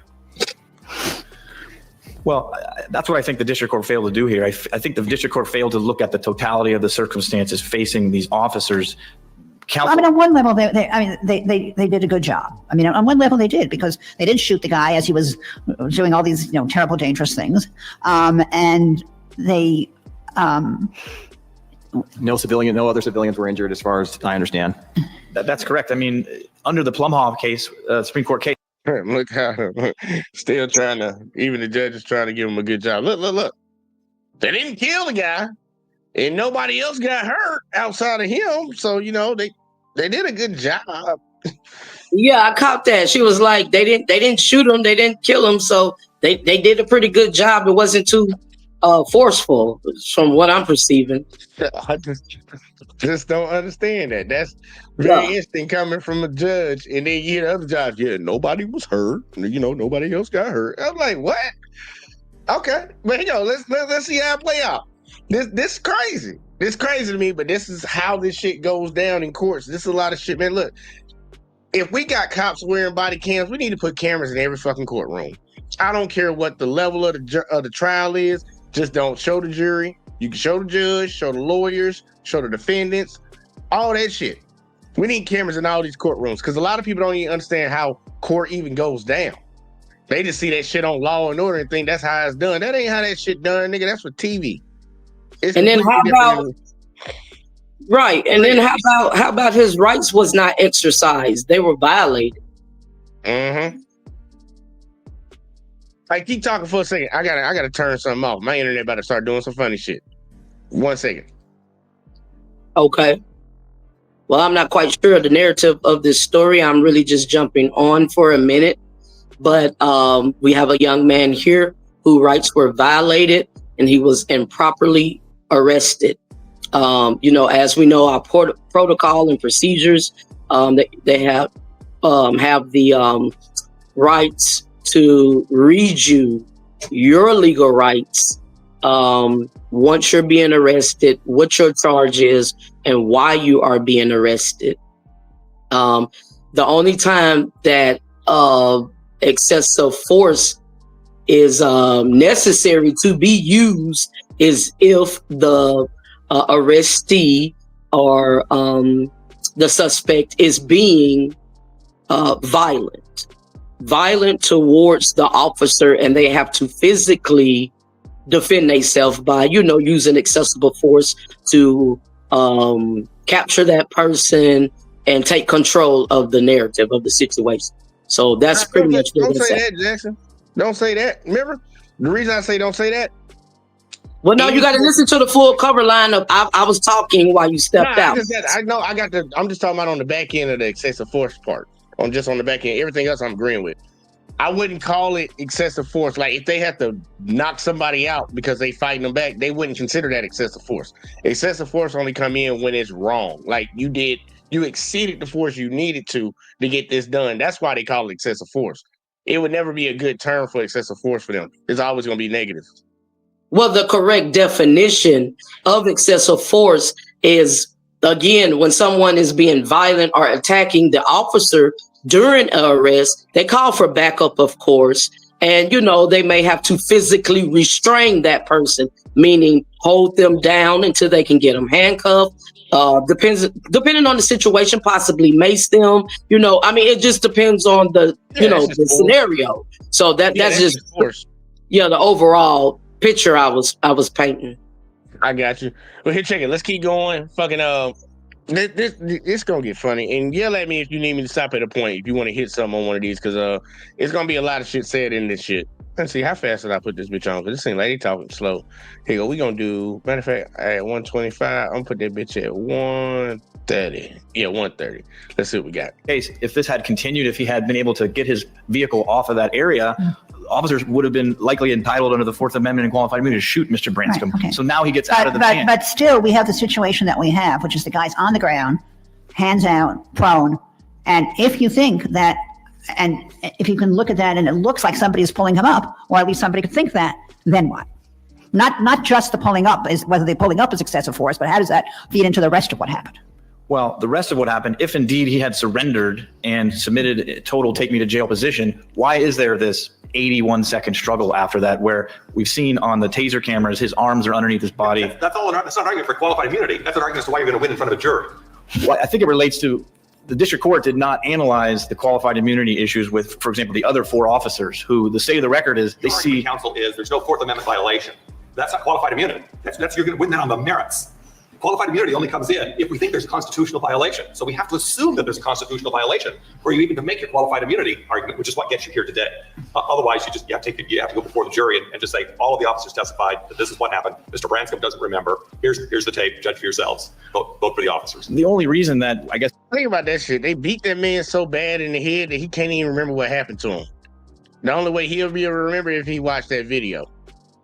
It sounds like another Rodney King situation. You beat the shit out of them so bad. The officers remember everything, and they're saying one story, but their story is getting contradicted by the video, and the person that got victimized can't remember because y'all beat the shit out of them. Like, that's crazy. And we in court. This guy, I swear, some people that do certain jobs, I just don't understand how you do it. I don't know how you sleep at night doing that shit. Because you're sitting here arguing for these cops. This lawyer has seen it. This is the DA. I mean, not the DA, but the fucking police union's lawyer. You watch the video. You have freedom of information. You get discovery. You got to see the video. You probably saw the video before the goddamn people suing saw it. And you still in here arguing for this. I understand everybody got to get paid, but damn, we gonna have some morals, man. Like, they beat that dude up, bro. They beat the shit out of him. You just, well, I'm gonna tell you why they don't need to get qualified immunity taken away from them. Like, what? Just committed a whole nother crime. You know, you're arresting a man for committing a crime, and you commit a crime. So is that not double standards? Man, this shit don't even make no goddamn sense. It don't make no sense. You made me chase you, so now I gotta whoop your ass. That's what it seemed like. But either way. Yes, we're here, I think, is because I think we have a creative attorney, Mr. Lagos. He's based his whole case on what's seen in the video because his client basically doesn't remember how he got from the ground over towards the van. There's an 11-second gap here. So there's no evidence in the record. I'm sorry. I gotta say that. He's basing it off of the video because his client doesn't know what happened. But in the video, he has an argument. The fuck are you talking about? It wouldn't matter what his client had to say. We got the video. Right. You know how you like people will lie all the time, but if we got a video that shows what happened, that's the end all be all. It don't matter what either motherfucker say. So it doesn't matter if his client can't remember. We have the video, dummy. And he said that like it's just gonna get dismissed because his client can't testify. The receipts speak for itself. Yeah, like what the fuck? I'm gonna let him say it one more time. That made no fucking sense, dude. That made no damn sense. This is what happened. Mr. Branscombe doesn't remember. Here's the tape. Judge for yourselves. Vote for the officers. The only reason that I guess we're here, I think, is because I think we have a creative attorney, Mr. Lagos. He's based his whole case on what's seen in the video because his client basically doesn't remember how he got from the ground over towards the van. There's an 11-second gap here. So there's no evidence in the record other than potentially Mr. Lagos' arguments about what he sees on the video because his client can't even bolster the fact that he was indeed picked up. The officer denies it. So I think the court did not. But we saw it, buddy. And the officer denies it. Like, what? So now you're making your officer look like this is crazy to sit in here and argue this case in front of a judge. Like, they saw the video. They played it for you in the courtroom. The officer said he didn't pick him up. We clearly saw. Y'all had a conversation about the officer picking him up earlier, right when we started our whole conversation. This whole court proceeding. It's a reverse psychology strategy, you know, that he's trying to use on them. Like, don't believe your lying eyes, y'all. Don't believe your lying eyes. Believe what I'm telling you. I'm telling you the truth. Look at me. I'm the captain now. That video bullshit. Believe what I tell you. Like, that's crazy, bro. What are you, this shit crazy. Look at the totality of the circumstances that these officers faced in determining that one issue was that there was a factual issue as to whether the officer picked him up. Do you think you could look at that tape and say, definitely they didn't pick him up? They didn't do that? I believe so because all the evidence we submitted is that's not what happened. Basically, that's not what Officer Stevens happened. That's not what I see in the video. I understand, but I'm asking you about if you were looking at the video. Suppose Officer Stevens and everybody had said what they said, but you looked at the video and clearly they lifted him up after he was supine and after they were very close to putting the handcuffs up, and for no reason that you can perceive. Suppose that's what it showed. That would overcome whatever they were saying, right? I mean, that's essentially what the Supreme Court said in Scott versus Howard. I mean, you just look at the tape. All right, so if it were clear, it wouldn't matter what they said, right? Well, I think the tape needs to be bolstered by admissible evidence other than just. So you're saying even if it were clear, that wouldn't matter? Well, I don't think it's clear. I know, but right. So therefore, if it's not clear, you just said it's not clear. So if it's not clear, then do we decide who decides what it shows? Well, it would go to the evidence in the case. Mr. Branscombe never testified that he was pulled up off the ground. So there's no evidence of that. So what we have undisputed on this record is our position. We have Officer Stevens saying that he's attempting to. So you're saying we don't worry about the ambiguous tape? No, I'm saying that the tape should not be given undue weight here based upon the state of this record. Counsel, let me ask you, I mean, the video shouldn't carry more weight than your client's testimony. And because the other guy can't remember, we have to ignore that video. We have to lean on what my client said to police officers. Even though the video shows that what they said was a bold-faced fucking lie. That's what he's in here arguing. Right. You got to be on some other type of time to be on some shit. Like, how much money they paying you, buddy? How much money are they paying you for this? It's just like when I see black folks out there cooning like a motherfucker. I'm like, man, what they giving you, buddy? What they giving you to come out here and say this crazy shit? How much money are they paying this lawyer? Like, ignore the video, listen to my client's testimony, and his client can't testify, so automatically, we should get qualified immunity. That's his argument. That's pretty much his whole fucking argument. Wow. That's crazy. Just to be clear, as I read the Ninth Circuit case law and the Supreme Court case law, we can't reweigh the facts to say whether summary judgment should have been granted at this point. As I understand the case, we have to assume the following. One, that Mr. Branscombe led the police on a very dangerous chase. And, behavior that is terrible, what he did, and could have hurt a lot of different people. When the officers came upon the scene, they were in a very tough situation. You don't know if more guys are in the van. The wheels are still spinning. He could have accomplices jump out. Very high tension situation. Granted, both of those. We have to assume, I think, based on what the district court did here, that at the time the officers came upon Mr. Branscombe, he was not resisting. Now, I understand your arguments to why the officers say he wasn't. I see the video, and we can all have our own opinions on that. But we have to assume for now that he wasn't resisting, and that despite him not resisting, force was applied to him. Am I wrong in my legal analysis that that's what we're stuck with at this stage? Well, I think because of the backdrop of this, Your Honor, I think you're correct up to a point, which is these officers have a lawful right to use force. That's undisputed. And because of the severity of the crimes and the danger of the situation, they have the right to not just walk up to him and use kid gloves on Mr. Branscombe, not knowing if he's armed, not knowing his intents and motivations. So we cited the case law from the 11th Circuit and the 7th Circuit, the Johnson case and the other case, the Crenshaw case.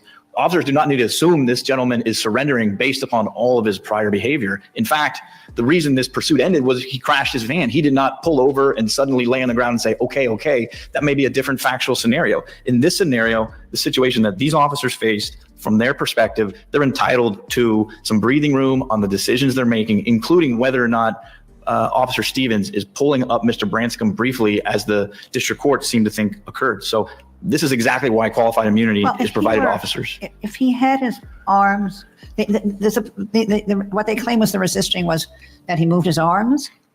That's right. That's undisputed. Officer Stevens says that when he tried to get his arms from his head, start to pull back behind his back, where you handcuff a suspect.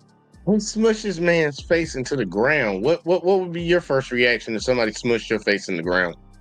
And then I'm looking at the point the judge, the guy said, the judge said about they had a right to use forceful act. How do you figure? You charge him with eluding the police. He crashed his van, okay, and then when you all approached him, then you go ahead and arrest him. I still don't see how they're justified, or he's stating they had a right to use forceful act. That's just I'm a little lost there. Yeah, and that's why I'm gonna play this shit. I'm gonna play this part again, because the lawyer just tried to say, well, it was justified when he moved his hands. They were trying to get his hands and he moved his hands. Well, that's why I asked the question. If somebody smushes your face in the concrete, what would be your first reaction? What would be your first reaction, Ms. Jackson? If somebody was smushing your face in the ground, you on your stomach, face down, they smushing your face in the ground, what would be your first reaction? Right, because naturally he was prepared. He knew he had it coming. He running from the police. Once he wrecked his... I'm asking, what would you do? What would be your first response? Well, I'm just saying, everybody will have a natural instinct. You know what I'm saying? To defend yourself. But I'm saying mentally... What would you do? Right. I'm saying, what would you do? Like, what would be your reaction? You already got to think about it. You got somebody on your back, obviously. You're probably not gonna be able to get them motherfuckers to fuck off. But they smushing your face in the ground. What would you do? Because my first you're gonna have a natural instinct to defend yourself. That's just anybody. But what I'm saying is, I'm talking about, okay, from the start, from the basics of the scenario. Once he crashed his vehicle, he knew he had it coming. There's somebody been in and out of, the judicial system and law enforcement. It sounds like he got a history, all his life. So he know what time it is. So once he crashed that vehicle and he knew he couldn't get nowhere, then he already prepared to lay it down. I'm quite sure. So once they approached him, either he resisted or surrendered. I did miss the video. I hadn't really looked at it to see the exact. I'm about to show You it see again. what I'm saying? But it sounds like once they approached him, they just naturally used physical force. They just went and beat the man down. They didn't even take the initiative to arrest him. That's what I'm gathering, from the testimony. Yeah. Well, here you go. From what the point I was trying to get at, and the reason I was asking you what would be your natural reaction if you were getting your face smushed in the ground. The reason I was asking that because we're going to see what he did in the video, and I think most people would. I wasn't going for the term of defend yourself. He went to cover his face, to get his face off the concrete. That was probably the most natural reaction anybody would have. If you got weight on your back and somebody's pushing your face in the ground and they're about to scrub your shit in the ground, you're going to try to cover your fucking head from getting scraped the fuck up on the concrete. And the lawyer right now is trying to argue that he moved his hands. But what is the reason for him moving his hands? And they about to play it again. Here we go. Check it. Watch it real quick. That he moved his arms? That's what I meant. That's right. Yeah. I was saying that's what I meant by you would naturally defend yourself. You would protect your head, put your hands over your body, cover your face or whatever the case may be, or even try to, move away or separate space. So that's what I meant by right. So that's what I meant by a physical reaction or natural reaction to defend yourself. That's what I was meaning by that. But what I'm trying to get to the key point is, you're saying they were smushing his face in. Is this after they arrested him? After they placed handcuffs on him? Or did they just initially approach him and attack full force? And basically, he was assaulted. There was no arrest. That's what I'm gathering. Yeah, I'm about to show it again so you'll see it. That's why I wanted to pause it, because when I heard the lawyer say that about he moved his hands, I'm like, okay, well, there's a reason why he moved his hands, and it wasn't to resist. Watch it. Watch the video. Right, it's undisputed. Officer Stevens says that when he tried to get his arms from his head, start to pull it back. Man jumped on his back and got his hands around his neck, pushing his head down. His hands are still flat right now, flat and straight on the concrete, flat and straight.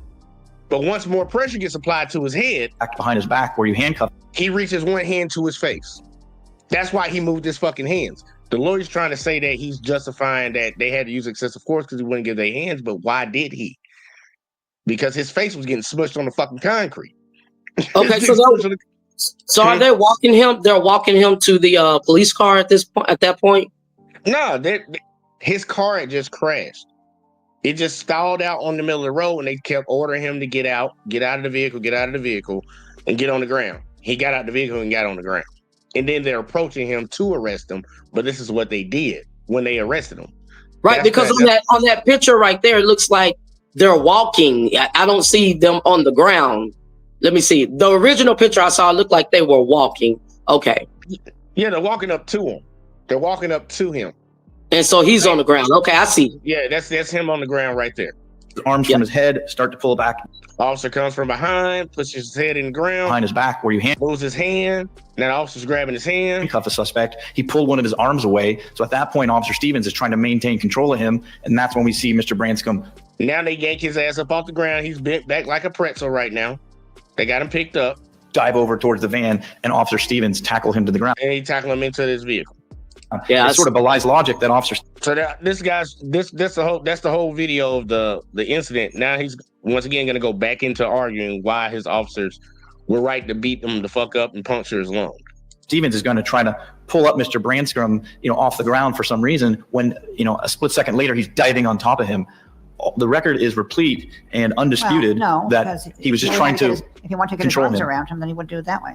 But can we even dispute what the record says? I mean, aren't we locked? I mean, getting back to my question, aren't we locked into those four things I just discussed? We can't. If the district court says, I find that a jury could infer that the defendant, that the plaintiff in this case, Mr. Branscombe, did not resist. At this stage of the litigation, aren't we stuck with that? Yes and no, because I don't believe the district court did the full Graham analysis. So even I think the court was fixated on that one point, okay? But the Graham analysis is several different factors. I think if the court had run through those factors, and the court's report, the court's order is really short on reasoning on that point. So, and I don't believe the court even looked at it from the perspective of officers. I take it that if he didn't resist, which I guess would include moving his hand, then there was no reason to pull him off the ground and put his arms around him and tackle him. No, I don't agree with that, Your Honor, because of this context. This is the highest threat profile of these officers. They don't So need your to. position is that even if he was prone on the ground and in fact not moving, they still could do that? Yes, well, they can take every reasonable action they need to get this gentleman into custody. So it's without the reasonable benefit to of hindsight. lift him up and tackle him and then start punching him and all that, even if he was prone on the ground and you could have just handcuffed him? Yes, because when we're breaking down that one little. I don't think he probably did understand everything she just said to him, but I'm gonna play it one more time. And he said yes to this. That even if he was prone on the ground and in fact not moving, they still could do that? Yes, well, they can take. So even if he gave up, the lawyer's trying to argue, even if he gave up and he was not resisting, they had the right to beat his ass. Well, he's trying to, explain his reason or justify, here's to the point, case in point, so that's where it looked like where he's going with it. And look, it's simple. Look, they got the right to beat his ass. They got the right to beat his ass, even if he gave up. Even if he gave up. Like, that's crazy. that's crazy, but this is the argument in court. Amazing. Every reasonable action they need to get this gentleman into custody. So it's reasonable to lift him up and tackle him and then start punching him and all that, even if he was prone on the ground and you could have just handcuffed him? Yes, because when we're breaking down that one little critical moment, these officers are having to force to make these split-second decisions. So once Mr. Branscombe moves away, which we see in the video, but that's and we see the rest of the struggle. That's the answer to the question of whether he resisted. Well, but we see the resistance. We see him moving hiding his away, arms. But we don't know whether he's moving away because he's being tackled and lifted and tackled, or whether he's been moving away of his own accord. That's the question. But Mr. Branscombe never provided any evidence to say that once he lay on the ground, he never resisted after that. He doesn't remember, so there's no evidence of that. So that's undisputed as far as I'm concerned. And I think we're running out of time here, but counsel, I take it your point is that even in light of this type of chase, this type of danger, that even someone who is appearing to not resist, you read the 11th Circuit case law to permit at least some force to still be used. Certainly, the higher the danger to the officers, the more latitude they're entitled to use some force to effect this arrest, which they had a lawful right to do. They had a lawful right. Y'all hear what he's saying? Even if the person is giving up, you're trying to say, and a court already ruled on this before, which is crazy, the 11th Circuit. Even if the person's not resisting and they gave up, there's still some force that can be used against them. We had a court in America that ruled that even when the person gave up, take me to jail, they can still apply force to him. Go ahead. Well, and the question is, was he resisting? That's the route that they're trying to get to see if extra force was necessary. Was any force necessary? Was he resisting? Now, it sounds like this guy has a track record. He had been in the system, in and out. So, and the fact that he had a rap sheet and he was eluding from the police or running from them was the mentality that, or at least they're making that the reason or excuse of why they attacked him, why they just pretty much assaulted this guy and ran up on him and beat him down like that, because we don't know if he's armed. We don't know if he has a record, when we know that, he's already in the system. He's already, got a rap sheet. So this is a hardcore criminal. No, I'm saying, did they say he had a rap sheet? The judge made that statement. You earlier. Did you miss that? I had to miss it. I ain't hear him. I probably when I had to walk away for a second. Yeah, I missed it. I ain't hear him. But shit. Right. Correct. So that's one of the lawyer's key points he's using as a justifiable cause to why they use excessive force. But the root to it is what the lady is trying to dig out is, was he resisting? So that's the case in point that the attorney needs to prove. There you go. We're going to keep going. Because I heard him a few times try to say what it was, but I don't think anybody's buying it. To put their hands on this gentleman. Well, they certainly did that. That's true when they did. But the question is whether. Well, I think we understand your argument. Thank you very much. Thank you, counsel. My name is Panos Lagos, and I do represent Jordan Branscombe. This case is about a citizen's clearly established right. Defense lawyer, y'all. This is the guy representing the guy that got beat up. To the Fourth Amendment to be free from unreasonable seizure. This court should sustain the trial court's decision with respect to denying the qualified immunity request made by the defendants. If under the Supreme Court case law, if we looked at that tape and we said, she's just wrong. I mean, you can just see clearly that he was resisting, and I'm not saying I'm saying that, but if we could look at that tape and say that, then would we still be bound in terms of Scott versus Harrod and Plumhoff by her summary judgment determination? If the tape were clear. If the tape were clear, that it showed that it didn't show what she said, that there was no way you could look at that tape and think that he didn't resist. Right. Hypothetical, he had an axe and he starts swinging it at the police officers, and somehow the trial judge just missed that. Yes, you could review that. Yes. And in answer to your earlier question of counsel posed by the panel that was not directly answered, the panel does have the authority to review a finding of the trial court on what the trial court views as a material fact in the case. The materiality of that fact can be reviewed. But is there any issue of that in this case? I gather the issue is what happened, not whether there's a material. Good question. The only fact that was found to be material, which is, how do we interpret this video? What did happen? And the judge basically said she couldn't tell, and it is in dispute, and that cannot be decided by her. And it is a material fact. I have to agree with the judge that interpreting this tape. That her determination with regard to the material, the disputed material facts as to your client's resistance was both as to the initial instigation and what happened afterwards. No, she did not say that because of this chase that was material to a determination of the propriety of the force. I'm talking about whether he resisted. I mean, my understanding is that if the initial force, although relatively minor, i.e. picking him up and tackling him, was completely unjustified because he didn't resist at that point at all. But they did it.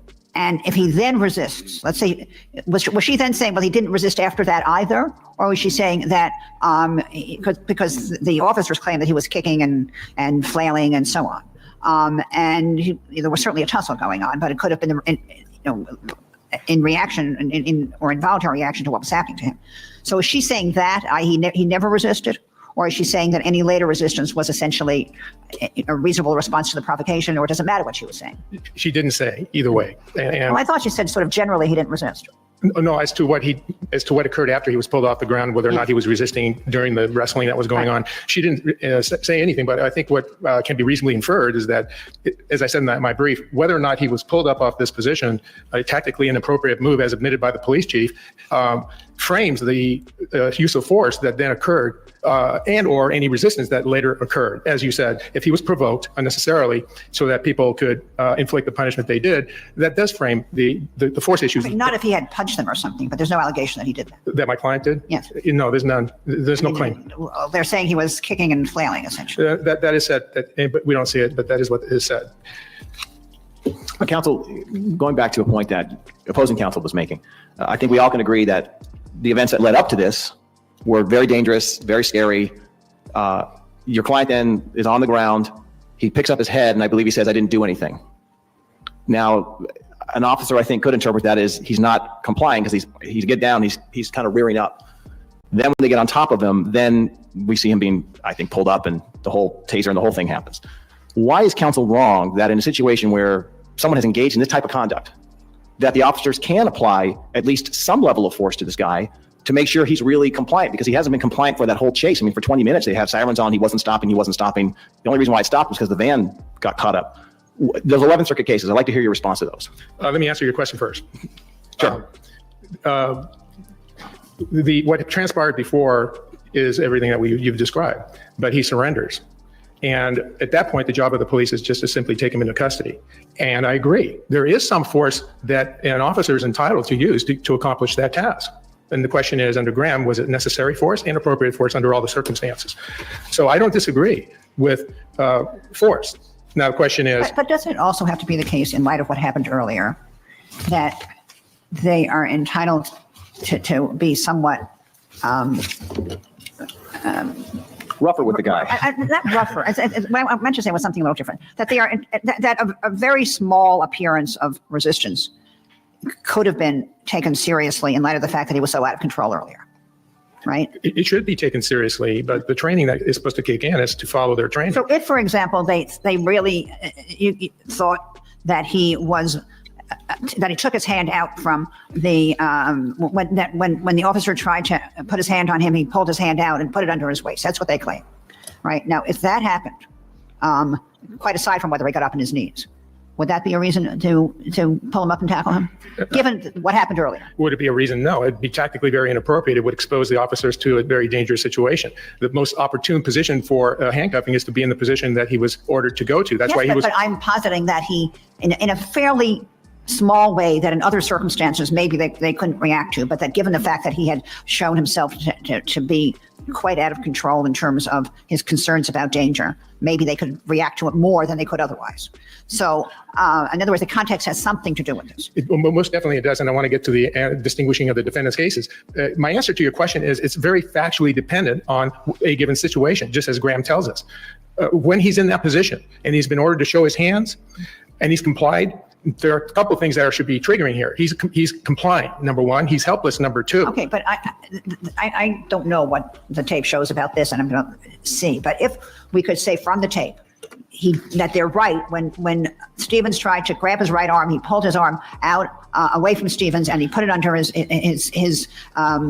stomach, which could have suggested that he had something there. Let's suppose I suppose we thought the tape showed that. Now, first of all, did the judge rule on whether the tape showed that? Is that part of her determination that there was no resistance? No, she did not make that determination. She couldn't tell. That's what she couldn't said. tell. Is what I meant. That was part of her determination that you couldn't tell. Yes. So we would be bound by that. Yes. But if we thought it did show that, definitely. Then could you employ Scott versus Harris to substitute your judgment? Yes, you could. And if we did, then the lifting up and tackling him might have been okay. It might have been, but So you understand that her determination encompasses that as well. I do. And not just whether he got on his knees. But I'm here to tell you, and I've been telling the world that since we have Scott versus Harris employing that reasoning, and given what this tape does show, it does show unnecessary and inappropriate force throughout the surrender. And when you employ the Graham factors, he can't come here and say there was a significant risk of harm to the officer or anyone else when my client surrendered. That is the critical point in time that my case starts. It started in San Leandro 23 miles earlier. Yes, that's what led up to it. But the job of the officers were very simple. And tactically, they were neither honest and didn't follow proper tactics. And they inflicted unnecessary and inappropriate force. What's the record show, by the way, about the? No, he's right. He's right. And I get what the judges are doing. They're trying to play devil's advocate. So when the the police attorney came up, they were questioning him on his stuff, giving him pushback, and they're questioning him. It seems like somebody, not going to say who, second guy, old man, seems to be better at arguing his case because his case kind of stands. He's like, yeah, it began 22 minutes ago. Yeah, he did run from the motherfuckers. But when they got to him and he was done, he was on the ground, there was no reason to do what they did to him. There was no reason to do all that. He gave up. And she's trying to be devil's advocate, trying to say, well, the first judge was like, well, he lifted his head. Could they perceive that as being something? Moving his arm, could they perceive that as something? Maybe he had something in the waistband. Even though they already saw the video. They already played the video. But they're being devil's advocates. So I get it. But this old man, I think he's going to win this one. What you got, Ms. Jackson? Yeah, man, it's pretty evident and clear that he's, surrendered. Never resisted. He ran from them, looting them. But once, he wasn't able to escape and they came up on him, he surrendered. I mean, hey, it was 4 or 5 officers against one guy. And once they, approached him and see he had no weapon or anything, then there was no need for excessive force. So, yeah. And the lady did ask a question earlier. It kind of slipped my mind. I was trying to recall it, but it was like, what, to the keeper, it'll come back to me in a little bit, but it was like, is she serious about that key point? Yeah, see, that's what got me with a lot of them. I think they playing devil's advocate, which is interesting. I wouldn't be a judge like that. I just want to hear the case and look at the evidence and let me hear your arguments. I wouldn't try to play devil's advocate, but I guess that's to get some type of understanding. But yeah, let's keep playing it. It'll come back to you. If anything, about the injuries to your client. Oh, the injuries? A punctured lung, $40,000 of bills, a bruised up face, and a back and an eye issue. And photographs to go with it. Photographs that show his face that was not injured when he first exited the How did he car. end up with a punctured lung? Not clear. I mean, he was struck. You see him in a violent tussle? That's a good question. I don't know. It could have been a fist. Distinguishing the cases. I didn't even read them, but I read them for the last 4 weeks just to prepare for today, because I didn't think they would ever find a case where a person had totally surrendered in plain view, no matter what that person did, that would justify pulling a person up and inflicting the punishment that I saw. And indeed, when I read the cases, they do distinguish. They have very grossly distinguishing facts. People hiding in between dumpsters, hiding in the woods, a person exiting a car. This is after they committed some serious felonies. Person exiting his vehicle after the stop, and the dog had already been released because it was a drug call. And so, unfortunately, when the gentleman getting out of the car claims he got on the ground, which is all contradicted, said the court, the dog had him for a second or two, 5 or 10 seconds before they pulled the dog off. Totally different, factually, from our case, total surrender case. And I have to come back to Graham. Graham was utilized as the basis for the defendant officers for the denial of their qualified immunity motion in Blankenhorn. Similar circumstances. And the court said, you don't have to go back further than Graham to know that you cannot inflict any unnecessary and inappropriate force on a subdued person. Now, what is subdued is a good question. We have many cases cited by the defendants where we have it established you can't inflict any force or use any force on a handcuffed person. But in Blankenhorn, they noted that the person who was on the ground was in the control of the officers. This officer had every ability to control the situation, and he chose not to. And he did so at the peril of his own officers, and for all the reasons we hear in their brief. He pulled him up off the ground. He denied doing that. So I'm here to ask the court under Scott versus Harris and Rule 57A and the prior authorities in this circuit that permit for that where a video contradicts the version of the facts by another party. I heard Mr. Blaskin say that he denied that the officer pulled him up. He didn't think it happened. He's not entitled to that. I have a video that says otherwise, and it's an insult to all of us to pretend that didn't happen here. It did happen. You're not asking us to credit summary judgment for you. I am. Is that in your brief? Yes, it is. Do we have authority to do that? I sure No. do. No, we don't. I have given you the authority, and I can give you more. I've asked you under the Rule 56F. I've made a cross motion, and as I'm entitled to. But we don't have authority over the summary judgment motion. Yeah. It's an interlocutory appeal. I ask you to read the authorities. And I'll start with Keystone Land and Development Company of this circuit, 353 Fed 3rd, 1070, a 2003 case. Is that a qualified immunity case? No, but it's a decision of this circuit that granted the non-appealing party judgment under this rule and the authority set forth in 28 USC section 2106. It's a defeating request. What's that? Because if we have the authority to do that, then we have the authority to review the district court's determination that there was in fact a material. You might not be happy with the result. We were called on to issue summary judgment in this case right now. I hear you, but you do have the authority under 28 USC section 2106, Scott versus Harris.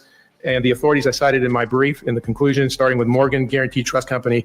Again, the court in that case said it wasn't necessary for the non-appealing party to have judgment entered in their favor after cross motions of summary judgment, even though it was not an issue. The only circumstances is when it's quote inextricably intertwined, and this whole set of law says it isn't inextricably intertwined. That the qualified immunity question is a separate question. I understand the point. All right, thank you. Thank you. Counsel said that. Look, he trying to get up out of there. Me like, look, man, it's clear and it's obvious.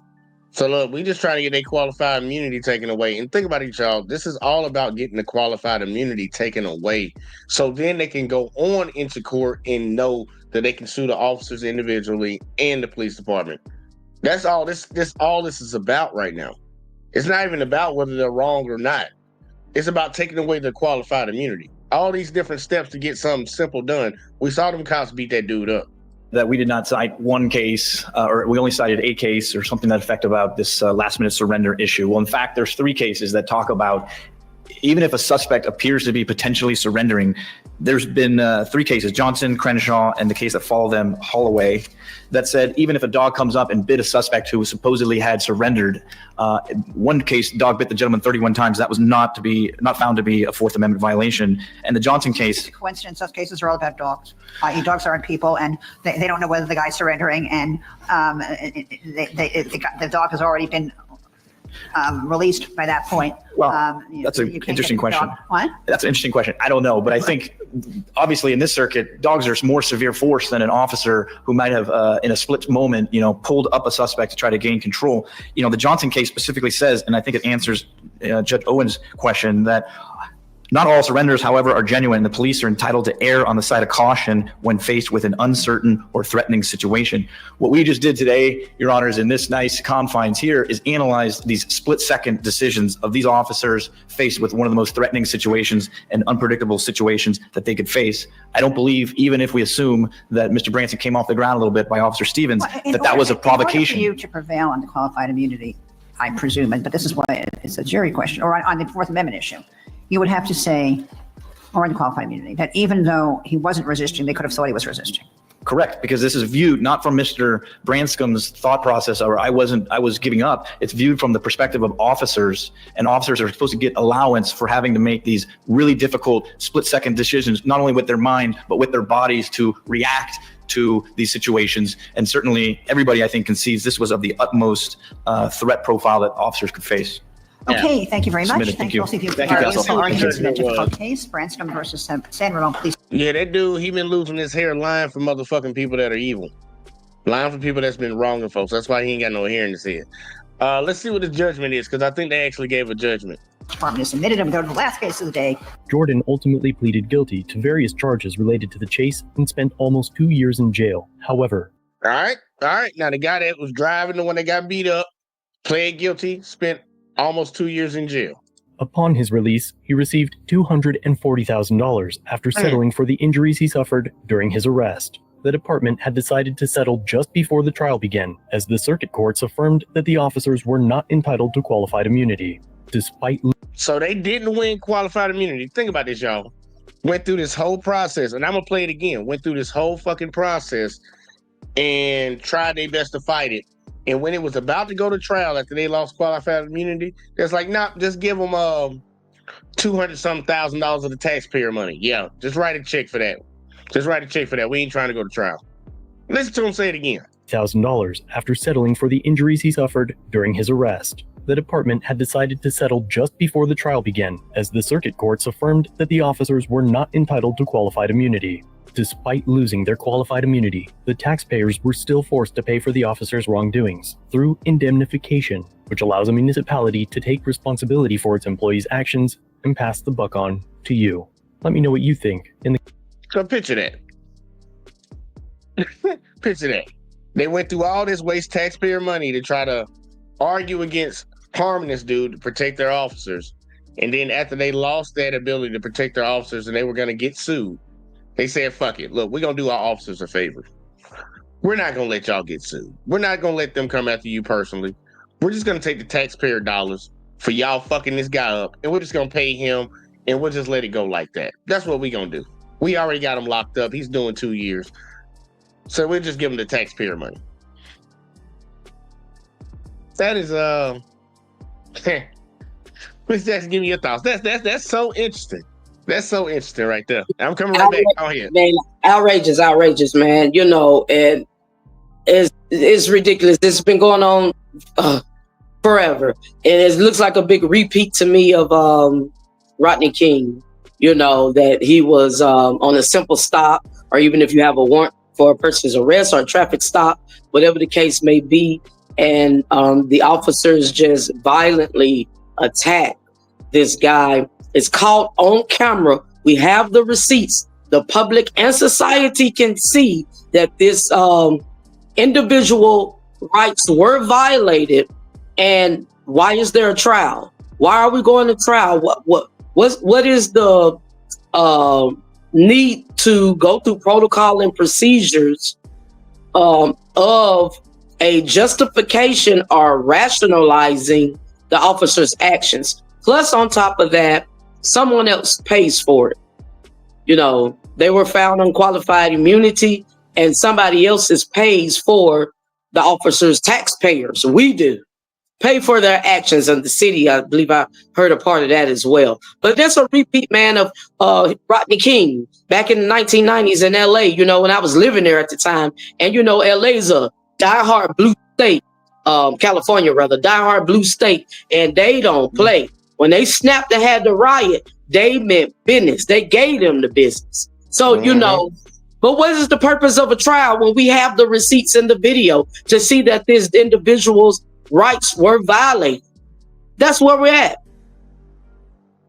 No, I agree with you. It's just amazing how some people are still sitting here, like, because we done covered a good little bit of videos tonight. Like, it went from we having a what was the first video I covered? Mistaken vehicle. Can't even get the vehicle right. Can't even get the vehicle right and put a citizen's life in danger. And then, you know, the taxpayers are going to pay for that because you pull the guns out on this dude, you blocked him off, put him in handcuffs. He was technically arrested. People need to understand when they put handcuffs on you, you are technically arrested in a lot of states. Now, some states, they'll say you're just detained, but technically handcuffs on you warrants an arrest. They can release you, but you were still arrested. In the next video, a guy just not even wanting to talk to him. After having a conversation with him, not even wanting to talk to him. And they tased him. Well, I don't think they tased him, but they threw this old man to the ground. Next video, cops see a person dying, just walking the fuck away from him. Into this final video of this man doing something wrong and running from him. But once he couldn't get away. Like Mr. Jackson said, he couldn't get away no more. He knew he couldn't. He gave up. And you still beat the shit out of him. In all of these situations, the taxpayers are going to end up paying for that shit. That's going to be, you might need some new roads in your city. The school in that area might need some upgrades. The kids might need new football jerseys. Ain't no telling, man, we might need to give some of these teachers some raises. We can't do that now because the people that are taking your tax dollars are out here violating people. So now they got to spend your money to pay them because they don't want to deal with it themselves personally.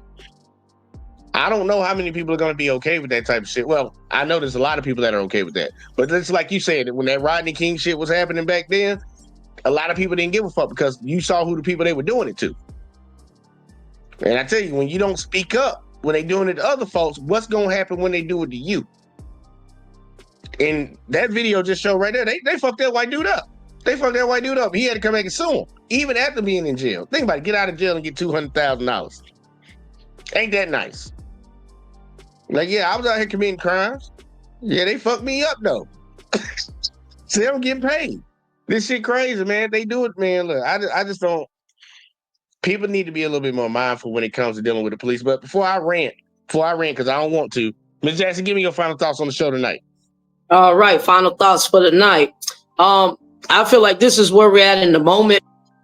You know, we don't too tough have to worry about a lot more of these trials and stuff to be concerned about when we have these executive orders being passed in the White House, you know, from Donald Trump, of course, for police immunity, where there's no accountability being held for their actions, that they can commit a crime, violate your rights, the constitutional amendments, the law that they are supposed to protect and serve for, and you know, pretty much they're justified, they're covered, are insured behind it through all these executive orders that Trump is passing right now as we speak.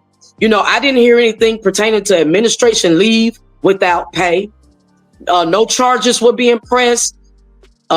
Anything of them paying a price as a result of their negative behavior and negligence being as a duty to law enforcement that they made a vow and a code to when they were sworn in as an officer. You know, hey, this is not a game. You know, this is people livelihood, people lives, and this is a career that police officers choose to get involved in. And they get sworn in just like politicians get sworn in, and our vice presidents and presidents and so forth. and you make a duty, a vow to that order. So, California had Rodney King back. When I say they gave them the business, that riot was bad, man. I was there. What I experienced and seeing my own, that was a bad riot. They, like I said, California is a diehard blue state, and they don't tolerate, got zero tolerance for discrimination, race, prejudice, racism, anything of that nature. So, but yeah, it was like history repeats itself. And final thoughts for the night: we got to fight harder. Kamala tried to encourage us. We're not going back, to the 1950s. People have sacrificed their lives. People have been unalived and put in prison, and families being destroyed and separated for our freedom, for our vote and our voice, which is our power. And after all of this, we're going to pay homage to our ancestors and our leaders before us to go back to the 1950s. It's unbelievable. We got to fight harder. We got to rise up. We got to educate. We got to inform. We have to encourage our young people, because it's their generation. It's very important, for the young people that change is detrimental at this point. And man, it's Project 2025 is serious. It's real. It's coming into effect. So, hey, we just got to keep doing what we do, man. Teaching, informing. It's power and unity, and never give up. Exercise, know your rights, exercise your rights, and your voice is your power. Final thoughts for the night. All right, now I ain't gonna hold you. Look, man, stop talking to these motherfuckers if you ain't gotta talk to them, man. Like, I'm being dead serious, man. Look, until we get to the point where we gonna have more people calling out this nonsense and standing unified, like Ms. Jackson was saying, this shit's gonna persist. It's gonna persist, and we have somebody that is in office.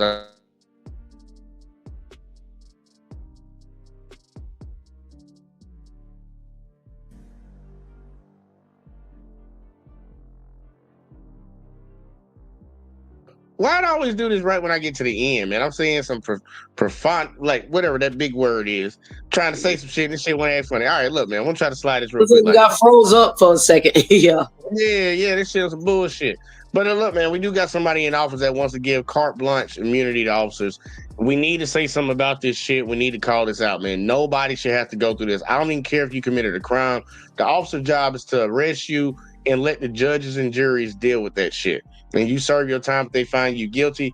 They're not the judge, jury, and executioner out here on this street. And we as Americans need to stop being okay with this shit, because when it goes wrong, we're the ones who pay for it, because they've set up a system so fine and so good that they will never be truly held accountable. You saw 2 officers walk away from somebody that needed their life saved. They didn't even try. And they didn't fire them. They didn't charge them. The only thing they did was try to comfort their fucking license. Like, we gotta be real about this shit, y'all. If they gonna sign up to do a job, like Ms. Jackson said, they sign up to do this job. You're not forced to do this job. You need to do it to the highest level. And if you fuck up in your position, you should be held to a higher standard than any of us. Me, her, any other civilian out here. We didn't swear an oath to uphold the Constitution. You did. I know about it when I was in the service. I had to abide by that shit. And there's more restrictions on people in the military than it is for people that are police officers in this country, which is fucking amazing to me. But look, I hope y'all get on the gravy train, man. Look, don't feel no type of way if you got to call out bad behavior in police officers. You should not feel no type of way, and don't let nobody try to shame you. If they wrong, they wrong. Just like if you wrong, you wrong. When you right, you right. Hold that shit to the road. Everybody got to be accountable for their own actions. But look, man, it's been fun. It's been great. I appreciate everybody that tuned in tonight. If you was watching over on the network, watching over on Let's Talk, or watching over on Facebook, man, hit the follow, hit the like, hit the subscribe, share the videos, turn the notices on, all that in the bag of chips. And we'll be right back here again doing this next Thursday, but we also will be live tomorrow because it's Friday. And you know I like to have fun on Friday. But we don't get the fuck up out of here, and we'll catch y'all in the next one as always, man. Peace. Don't tell me about me. Stop telling me about me. Stop telling me about me. Stop telling me about me. Stop telling me about me. I don't need you to tell me about me.